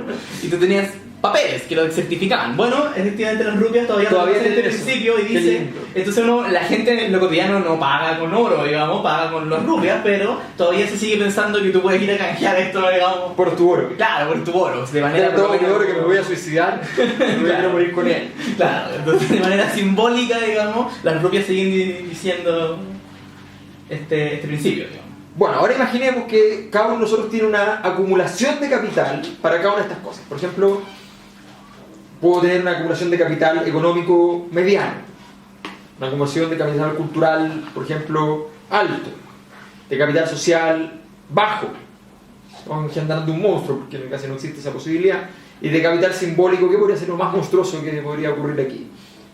El simbólico bajo. Un caballero como. No. No, un capital simbólico, estamos hablando, capital económico medio, capital cultural alto, capital social bajo, que sería muy aberrante el capital simbólico. Que tuviera mucho capital simbólico, eso sería muy raro. No Sí, tiene capital obvio. social, no tiene Claro. dinero particularmente interesante, Sería muy raro, ¿no? Como un cargo así... Un mandarín. Claro, es decir, como estos cargos que todo lo que tienen pertenece como a la institución que se les da. Exacto. Bueno, los músicos les pasa eso, po. Y el Opus Dei. Dicen que los músicos, bueno, Hay mucho capital social. sí es verdad, pero me refiero a los músicos famosos. Dice el mito que las discográficas, bueno, allá no están así, pero que la industria discográfica les paga todo en el fondo, como que les pone, claro, les construye la imagen, les paga todas las cosas que tienen. Antiguamente los representantes eran así. Por Claro. ejemplo, la famosa representante de escritores, la Carmen Balcells, ella no le pagaba grandes sueldos a los artistas, a los escritores. Lo que hacía era simplemente los hacía felices. Claro. De repente decía, oye, dicen que tal está deprimido. ¿En serio? Ah, no, eso es muy grave. Entonces le mandaba una carta y le decía, sé que te gusta mucho Londres, hay un departamento para ti en Londres en este instante, está esperándote, aquí dan los pasajes. Claro. Y él llegaba a Londres y había una escritura donde decía que el departamento era de él. Ah, Y el tipo, oh, qué fantástico, este es mi representante, me sacó la depresión y qué sé claro. yo. Entonces ahí puede ser un ejemplo de capital simbólico, que tu capital simbólico te garantiza todos los otros capitales, pero en realidad Exacto. no los posees. O sea, si Exacto. pierdes tu poder, legitimidad, tus certificaciones, pierdes todo lo demás. Por ejemplo, pero el mandarín que era es muy difícil explicarlo porque el mandarín era un literato que tenía poder en las cortes chinas, digamos. Entonces, Era porque podía hacer burocracia. porque hacía burocracia, Porque porque los literatos escribía. podían escribir, Podían y escribir chino es muy complicado. Lo dice No, sí. Pancho, dice... 10.000 símbolos mínimo, digamos, para poder... Bueno, el mandarín, lo más probable es que tuviera un ingreso medio, no era una persona millonaria, salvo cuando llegó el mandarinato, que ya fue el momento en el cual los mandarines se tomaron el poder. Y comían naranjas, digamos, y todo funcionaba muy bien. Las naranjas estaban totalmente colonizadas por los mandarines. Claro. Hasta le cambiaron el nombre. Pero se llaman más naranjas. Se llaman Se mandarinas. llaman mandarinas. Bueno, Por Dios. no Sigamos. es real, es un dato cultural inexacto. Ya. Bueno, Sí, no es real. efectivamente el mandarín salió el ejemplo de la nada, porque el mandarín tiene muchísimo capital cultural, un capital económico al principio al menos de cuando surgieron los mandarines normal, ni alto ni bajo, un capital social no muy alto, porque de hecho no conocía prácticamente a nadie, solo conocía a gente muy importante, y entre ellos se conocían mucho y con la monarquía y qué sé yo, pero no había un conocimiento, el resto de la sociedad probablemente no conocía a nadie. O sea, Muchos vivían en la ciudad prohibida. en la ciudad prohibida, ¿no? Que estaba prohibida. prohibido entrar y estaba prohibido salir, así que era, salvo para los vendedores de mandarinas, que era Ya. Por Dios. Claro, sí. El chiste, Qué bien. el chiste se agotó, digamos. La gracia es agotarlo más hasta que ya no deba. Bueno, la cosa es que de acuerdo a la combinación de estos capitales uno tiene lo que llama una estructura de capital. La estructura de capital es este conjunto de capitales combinados. Mucho de esto, poco de esto, otro. Más o menos de esto. Esa estructura de capitales puede ser estable o no estable. Es decir, supongamos que esta estructura de capitales que acabamos de escribir la tenía el papá del que estamos analizando, y los abuelos, y los bisabuelos, y los tatarabuelos, es muy estable porque Claro. ya se ha reproducido muchas veces. Y paréntesis ahí, hay doble elemento importante, es que los capitales pueden ser transferidos o Exacto. pueden ser convertidos. O sea, Exacto. uno puede convertir una forma de capital en otra. Lo Sí. más común y el más fácil de convertir es El económico. el económico. El dinero. Claro, pero por ejemplo ocurre, como pasaba en la relación entre los nuevos burgueses y la aristocracia en Europa, era el clásico ejemplo de incapacidad de conversión de capital. Los comerciantes querían en un momento convertir su capital económico, de hecho que estaban arruinando la aristocracia, le estaban sacando los negocios, la aristocracia caía en desgracia, perdían su fortuna, pero la aristocracia siempre se reivindicó en su capital simbólico y su capital cultural. El Claro. refinamiento, el conocimiento artístico, el conocimiento del teatro, los cuadros, podían estar muriéndose de hambre, pero igual iban al teatro para encontrarse con sus amigos, digamos. Sobre todo en Europa, eso es muy sonoría de literatura europea que narra la época más o menos del siglo XX, por ejemplo, el siglo XX Tiene el inglés. 19 y el principio del Claro, 20. fines de 19 y principios del 20 siglo, por ejemplo, en Inglaterra, eso era típico. Entonces, ellos, los nuevos ricos, es como el tema del New Rich, ¿no? El nuevo rico trata de convertir su capital económico en capital cultural, compra cuadros, llena su casa de arte, va al museo. Un saludo para Álvaro Sayet. Bueno, Las opiniones vertidas en este programa son de exclusiva responsabilidad de quien las emite. inclusive responsabilidad del profesor. Bueno, entonces efectivamente ese es el intento de transformar una capital en otro capital. Y muchas veces ese intento fracasa porque los poseedores originales del capital no reconocen esta transformación, ¿no es cierto? Entonces los mecanismos de conversión en Bourdieu son muy complicados porque hay veces que la conversión falla, queda media. El lector te dice, yo no voy a ir al teatro de Salleo, voy a ir al municipal, ¿cómo se le ocurre que voy a ir a ver ópera a ese teatro? Sepa que fue construido mal. Claro, además, que todo mal construido, no sabía para qué lado estaba el coro, qué horror. En fin. ¿Se entiende? Se entiende, sí. Entonces, a ver, no, es importante lo que está diciendo Pancho porque es el corazón además de la teoría. Uno puede, es importante, muy importante esto, uno puede convertir un capital en otro, el capital económico en capital cultural. Ustedes están comprando conocimiento a través del pago de la universidad, por ejemplo, y están comprando además la certificación. O sea, están comprando capital cultural y capital simbólico. ¿Ya? Uno puede también, a partir de su situación económica, convertir esa situación económica, no necesariamente a través de una compra, pero sí a través del consumo, por ejemplo, puede convertirla en capital social, yendo a bares, por ejemplo, y conociendo gente en los bares. O, por ejemplo, ingresando a un determinado colegio. O ingresando a un determinado colegio y nutriendo tu capital social. Pero también puedes convertir el capital social en capital cultural. Por ejemplo, alguien se puede acercar y a un profesor y decirle, profesor, ¿sabe que yo quiero venir de oyente a su clase? ¿Ya? Y tú a través del conocimiento del profesor y qué sé yo, le dices y entonces vienes a su clase. Claro, y no tienes que tener dinero. No tienes que tener dinero, es gratis. ¿Ya? O puedes a través del capital social enterarte de cosas que te van a permitir, te pueden decir, mira, hay una película muy buena que se trata de tal cosa, es un documental sobre, no sé, tal igual político, o sobre tal historia del siglo XIV, ¿ya? Y tú puedes nutrirte gracias a esta información que te llegó a través del capital social. Y transformar en capital cultural. Lo transforma en capital cultural. Y puedes convertir capital cultural, es más raro, en capital económico. Es más raro. Es más raro. Claro, es más raro. Depende del capital cultural. Bueno, si sabes, por ejemplo, calcular cuánto vale una compañía, eso lo puedes convertir muy rápidamente en capital económico. De hecho, claro, o sea, ahí está. Esto es lo que vale. Ahora, si tú tienes un capital cultural, por ejemplo, del hecho de te leíste La búsqueda del tiempo perdido completo. de Marcel Proust, todos los tomos, 7 son. 7 tomos. ¿Ya? Yo tengo uno de 3, pero entonces es difícil de leer. Claro. Uno lo lleva por la casa en un carrito. 3 horas para pasar las páginas. Claro. Entonces, bueno, si uno lee completo, ¿ya? Efectivamente puede ocurrir un día, y supongamos que tú tienes un cargo muy bajo en una compañía, y un día entras a la oficina de tu jefe, ¿ya? Y tu jefe tiene encima el tomo 1 de La búsqueda del tiempo perdido, y le dice, mira qué interesante, estaba leyendo a Marcel Proust. A Marcel. Claro, a Marcel.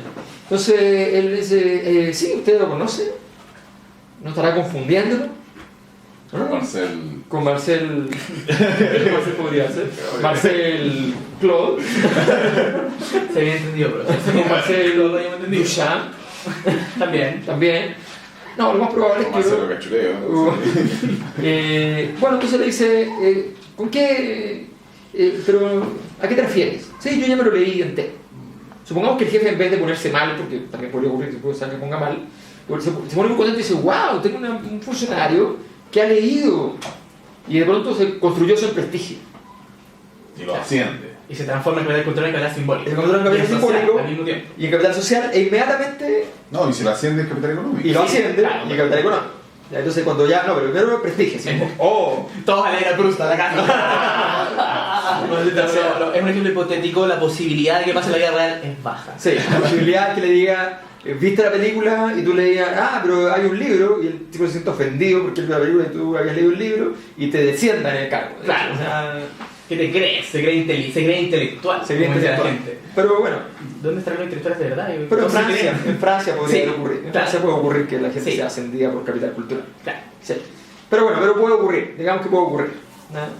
Pero una forma más tradicional es la docencia. La docencia es la transformación directa de capital cultural en capital económico. Se trabaja efectivamente con los conocimientos que se tienen para traspasárselos a otras personas y de eso te pagan. Exacto. Es un mecanismo simple de transformación de capital. Bueno, de acuerdo a la estructura de capital que uno tenga, uno adquiere una posición en la sociedad. Más bien, una posición en lo que va a llamar Bourdieu el espacio social. O el campo. Es que el campo social. No, momento. Está adelantándose. El espacio social es un sistema de coordenadas neutro. O sea, un espacio que normalmente, para resumir, lo resumen con 2 capitales, no con los 4, porque como no puede hacer en un libro un espacio tridimensional, lo hace con 2. Tetradimensional, ¿no? Tetradimensional. ¡Wow! No, pues la 3 se puede hacer, pero ya la 4ª dimensión es complicado. Bueno, pero no tenemos ese tema. ¿Cómo dibujar la 4ª dimensión? Ya, hay gente que está llegando a eso. Respuesta, por favor, abajo en la página donde pueden ver comentarios. Quien pueda hacerlo nos puede ayudar en las investigaciones. Porque necesitamos hacer espacios tetradimensionales y publicarlos en libros. Claro. Así que ya, ok, fantástico. Porque ahora si todo sale bien, vamos a hacer una encuesta con los capitales. Así que vamos a intentarlo. Bueno, la cosa es que efectivamente supongamos que se puede hacer un espacio tetradimensional y podemos poner a cada sujeto de acuerdo a 4 parámetros en una posición. Todos los que están cerca de ese mismo lugar van a compartir un conjunto de disposiciones, o sea, un conjunto de disposiciones a la acción, un conjunto de probabilidades de comportamiento. Ese conjunto de disposiciones le va a llamar Bourdieu hábitus. Y todos, por ejemplo, ustedes saben que hay muchas caricaturas que se hacen con determinadas carreras. Esas caricaturas están basadas en la idea de que esa carrera aporta un hábitus. No es habitual que el estudiante de una carrera como antropología física no es habitual que se dedique, por ejemplo, al trote. No es habitual. Es más habitual que sea un economista. Y no es habitual que un sociólogo haga golf. Es más probable también que lo haga un exitoso comunicador, periodista, o un exitoso economista, un abogado, o un médico. En los momentos de esparcimiento. ¿Los médicos bucean? Sí, es como el deporte nacional de la medicina. Mira, yo me enteré haciendo buceo. Exacto. Pero no soy médico, ese es el problema. Cuando yo tengo un problema claro, no me pude operar. A mí mismo. Bueno, esa es la idea. La idea de que hay un conjunto de disposiciones adquiridas que cada uno de nosotros tiene de acuerdo al espacio social en el que está ubicado. Gran parte de las estrategias publicitarias, por ejemplo, están basadas en el marketing, en eso, en que dicen, mira, este es un tipo de cliente que vive de tal manera, qué sé yo, y por tanto casi todos consumen la pasta dentífrica tanto, casi todos, si van a tomar un agua mineral, van a tomar tal agua mineral, porque en general... Y por eso, por ejemplo, cuando uno va a un restaurante, ve aguas minerales que nunca ha visto, ¿se han fijado en eso? Por ejemplo. Y hay aguas minerales así que son como de vidrio, espectaculares, y ¿quién compra esto? Y claro, porque es un mercado específico de personas. Exacto, esa agua mineral no está aquí en la universidad. Tiene tantas sales, qué horror, no, dame esta que viene de los glaciares de no sé dónde y vale 2 lucas la botella, digamos. Esto, bueno, en economías más, con, digamos, más diversidad pasa. Por Estados Unidos, por ejemplo, el tema del agua siempre hacen ahí un tema con el agua embotellada. Hay catadores de agua. Claro, pues hay un tema con el agua embotellada. Tenemos agua de Vladivostok, claro, de Escocia y directamente traída desde las pirámides de Egipto. Pirámides. Claro. Sí, es agua seca. Era una botella con arena. Bueno, sí, pero no nos desviamos del tema. Lo importante es efectivamente que hay un punto de disposición y que se asume de que tú, por estudiar una cosa, también es probable que practiques determinados deportes, te guste determinada literatura, determinada música. Claro, te juntes con determinadas personas. O sea, y en ese sentido, de alguna manera, Bourdieu se hace cargo de 2 problemas. En el sentido de que, por un lado, supera el tema del determinismo económico, o sea, diversificar la posibilidad de entender y ordenar a la gente, no solamente a partir de la cantidad de dinero que tenga, sino que a partir de todas estas dimensiones, estas 4 dimensiones, digamos, estos 4 capitales que hemos mencionado. Y además, por otro lado, permite solucionar digamos, el conflicto que tú ya lo has mencionado en la clase, que es justamente entre estructura y agencia. O sea, cuánto de actor, cuánta subjetividad y cuánta estructura hay en una determinada teoría. De alguna manera, en ese sentido, Bourdieu, al usar justamente el concepto de agente y al usar el concepto de hábitus, justamente plantea que el hábitus tiene algo de estructura, pero también hay algo, digamos, propiamente subjetivo que se está estructurando y que claro, se está... Que fue el esfuerzo original de Bourdieu de superar la distinción entre estructura y acción. Era uno de los intereses de él, era superar la distinción entre lo macro y lo micro, entre estructura y acción, ¿ya? Eliminar esas distinciones, y a través del concepto de hábitus él sentía, porque el hábitus no es la persona, pero tampoco es la sociedad. No es el hecho social colectivo, ni es el individuo tomando decisiones. Es la definición de hábitos, que es la estructura estructurante, Que exacto. que es estructurada. Que es estructurada. Esa es la definición oficial de hábitos. Francia. Claro. Y todos lo entienden. Así, sí, pero... Obvio, la estructura estructurante que está estructurada. Somos franceses, ¿no? Pero claro, pero para explicar la definición, efectivamente es una estructura, porque no depende necesariamente de todos los sujetos que plantean, que está estructurada, o sea, que está ordenada por criterios que la ordenan, o sea, claro, no es independiente de otras variables, en este caso está ordenada por el poder, el dinero, el conocimiento, ¿se entiende, no? Y es estructurante. Y es estructurante porque efectivamente tiene una característica que es capaz de ordenar la acción y las prácticas de los sujetos, digamos. Exacto. O sea, va estructurando a través de las prácticas. Pero ese carácter estructurante está aconteciendo con los mismos sujetos. Exacto, que están siendo víctimas, entre comillas, porque en el caso de Durkheim, recordemos que en el caso de Durkheim los individuos son solamente portadores de la coerción. En este caso son portadores de la coerción y productores de la coerción.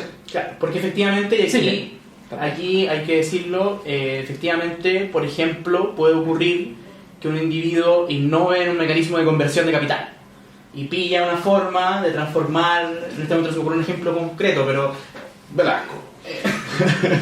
transforma una forma, ¿no es cierto?, un capital en otro mediante, por ejemplo, una innovación y cambia o crea o redirige el hábitus de determinado sujeto claro, a un nuevo momento, a un espacio social, digamos, y el espacio simbólico se reconfigura, ¿no es cierto?, y sufre una claro, por ejemplo, estructura cambia. hay un caso muy interesante en España que hicieron unas viviendas sociales con arquitectos de gran categoría. Le pidieron a arquitectos de gran categoría que hicieran viviendas sociales, ¿ya? Como una forma de reivindicar. Entonces contrataron a unos tremendos arquitectos, qué sé yo, el Estado, y hicieron unas viviendas sociales espectaculares. Muy pequeñitas, porque eran viviendas sociales, pero eran viviendas espectaculares. Lo que pasó es que las élites dijeron, no, pero yo quiero esas viviendas sociales, son espectaculares, y qué sé yo. Entonces hubo una gran polémica, porque muchos empezaron a lograr comprar las viviendas sociales a las personas que las habían obtenido, se fueron a vivir allá, y qué sé yo. Entonces se modificó completamente el sistema de enclasamiento. Claro. De hecho, bueno, en España precisamente, en la actualidad, el emplazamiento por vivienda se da por las áreas verdes. Exacto. Porque las viviendas sociales en España, para los que no sepan, son muy de buena calidad. Sí. Sorprendentemente para son los chilenos, uno va a bueno. un barrio de viviendas sociales en España Y casi no hay mucha diferencia con la vivienda normal. Exacto, uno las mira y dice como, y no son chicas, o sea, tienen una cantidad de metros cuadrados, pero no... son igual de chicas que las otras casas. Exacto, ese es el punto, porque en Europa tiene el problema que el suelo es muy caro, entonces por eso uno nota los barrios de clase muy alta, porque pueden gastar en área verde que no es espacio para vivir, en el fondo. Claro. Entonces gastarte plata, entonces dicen, ¿no es cierto?, cuando ya te encuentras un barrio con una avenida, por ejemplo, con árboles, claro, eso entonces los europeos, particularmente los españoles, cuando vienen a Chile y ven que hay gente que no tiene mucha plata, pero vive en una casa con patio, claro, dicen, pero Dios, porque claro, aquí en Chile el espacio no es el problema, el terreno, si tú te alejas, te vas cada vez más a la periferia, los terrenos bajan de precio. Claro. Y puedes hacer casas con patio, con un área verde, bueno, el área verde no es tan verde, pero por lo menos hay espacio, digamos.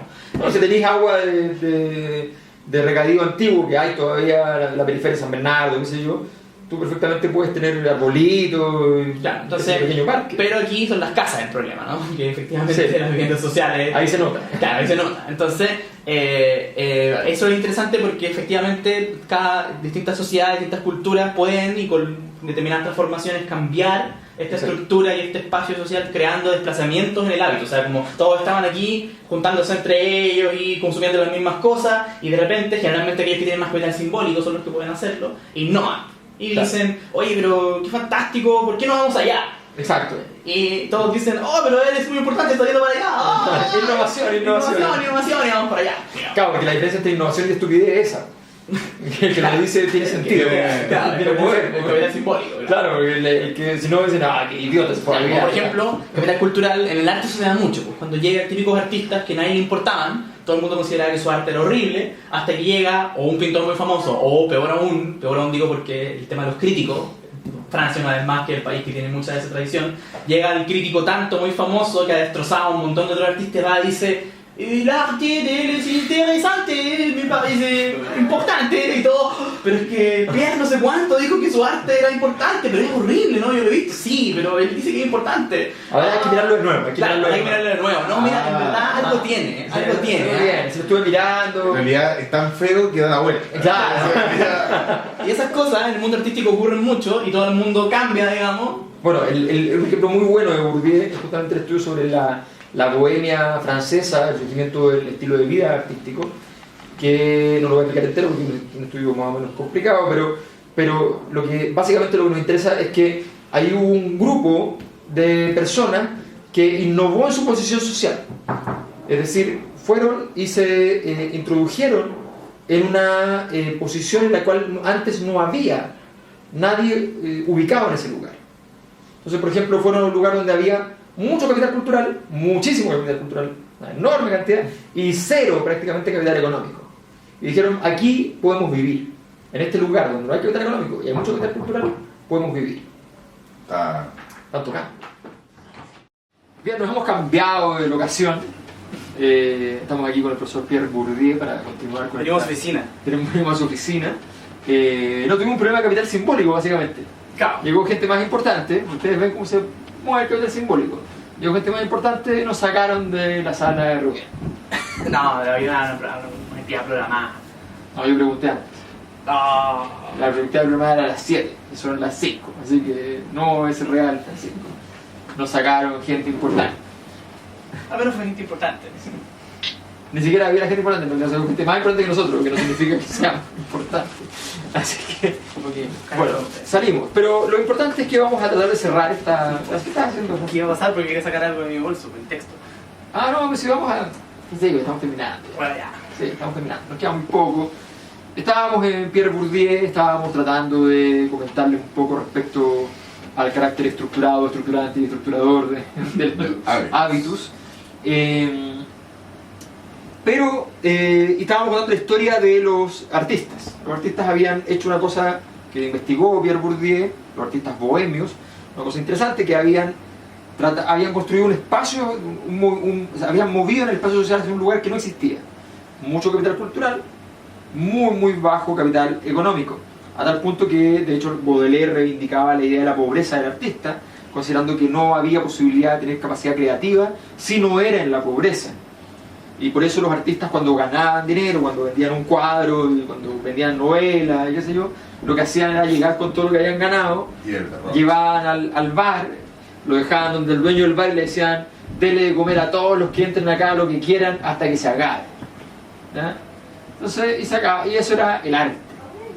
Bueno, ese espacio configurado por los artistas, los románticos viajeros, que en Desnudo de Mujer contemplan la realidad, como ese el glorioso himno de la U. ¿Tú no sabes eso?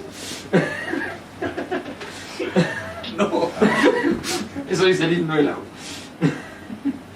U. ¿El equipo? Sí, el equipo.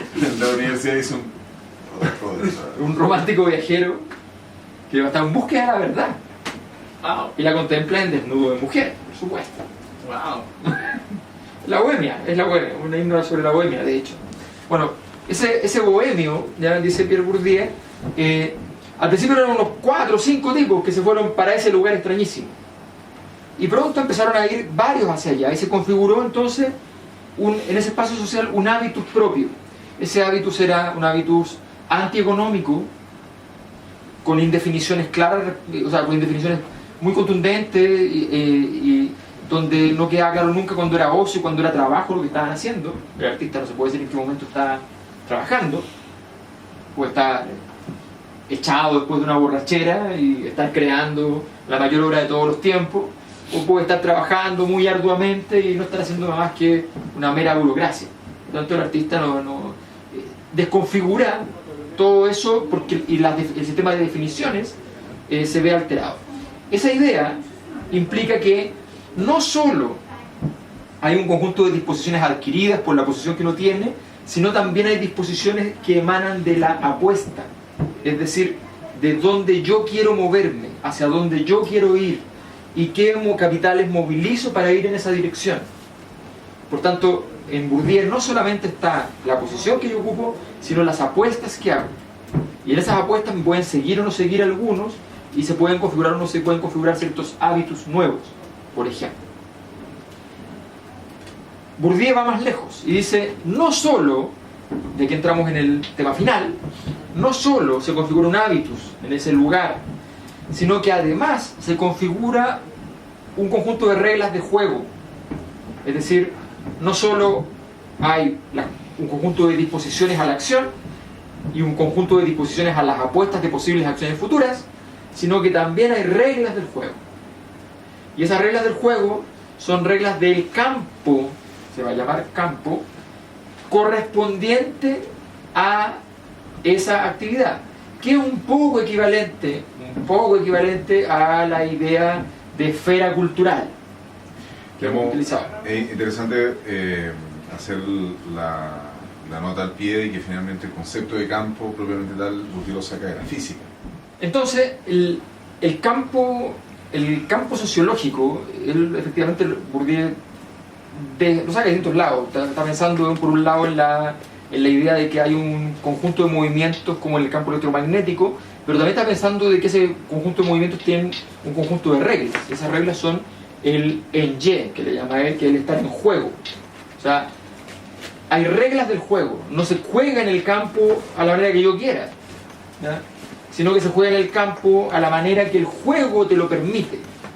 Y eso es el campo, es el conjunto de normas pertinentes que permiten conducir las posibilidades de movimiento de distintos hábitos.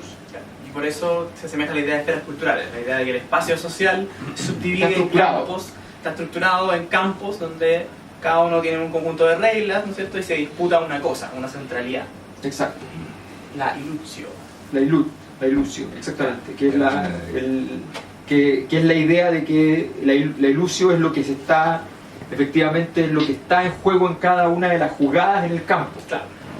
O sea, el campo del arte, lo que está en juego en cada una de las jugadas del campo, por ejemplo, es la capacidad de expresarlo todo, expresar la totalidad. La autenticidad absoluta.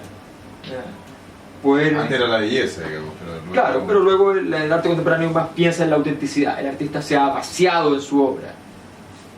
No ha quedado nada de él, Stockhausen, Torre Gemela, no ha quedado nada de él pulverizado por la entrega a su obra. Entonces, el juego, eso es lo que está en juego en el campo del arte. En el campo de la ciencia, ¿ya? Es la gran ley, el saber total, la ley que lo explica todo. Oye, dicen que tal académico logró una argumentación que permite la teoría perfecta, la teoría unificada de la física.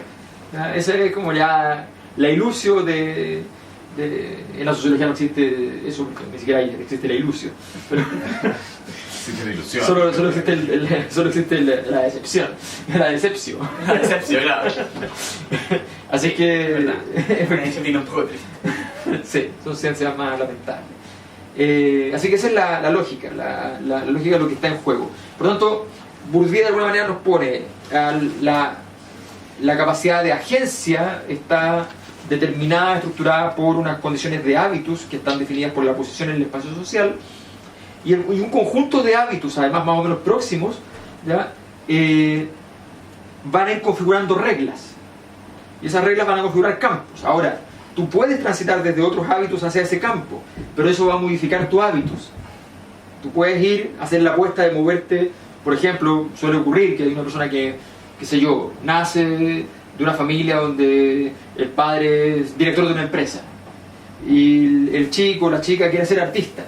Entonces quiere moverse desde hijo de director de empresa, criado en colegio para directores de empresa, élite económica, qué sé yo, hasta el mundo de los artistas. Y porque el campo del arte le genera una atracción hacia su apuesta de hábitos. ¿ya? Y se trata de mover, se trata de mover, se trata de mover, y le cuesta mucho, pero puede lograrlo.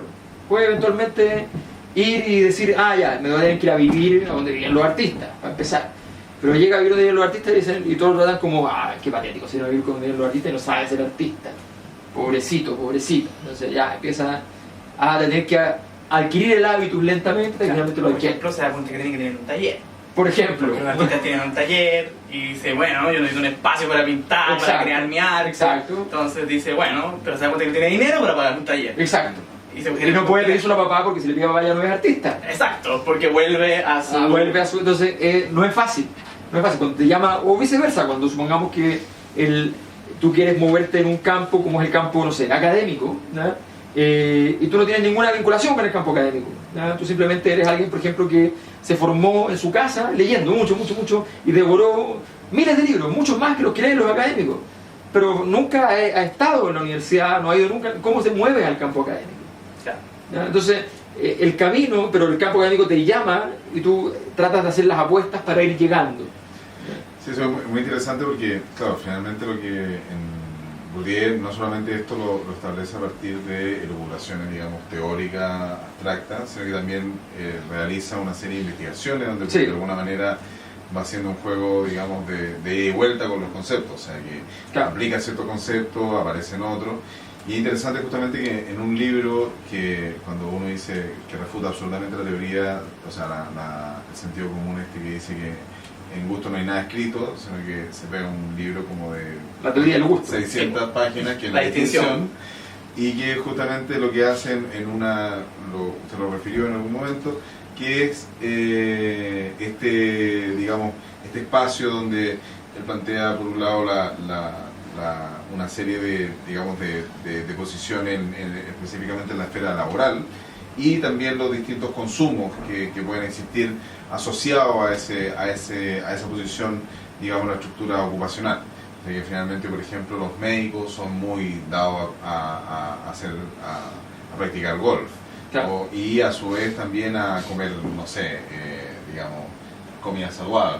Claro. Entonces, finalmente, una posición, digamos, en la estructura ocupacional está también finalmente vinculada a una serie de consumos, tanto consumo y práctica, Claro. que son propias, digamos, de su posición en una esfera que se vinculan finalmente con respecto a la otra. Claro, y que esas actividades, prácticas, consumo, determinan un cierto tipo de enclazamiento, y que ese enclazamiento tiene sentido en el espacio social en tanto genera una distinción.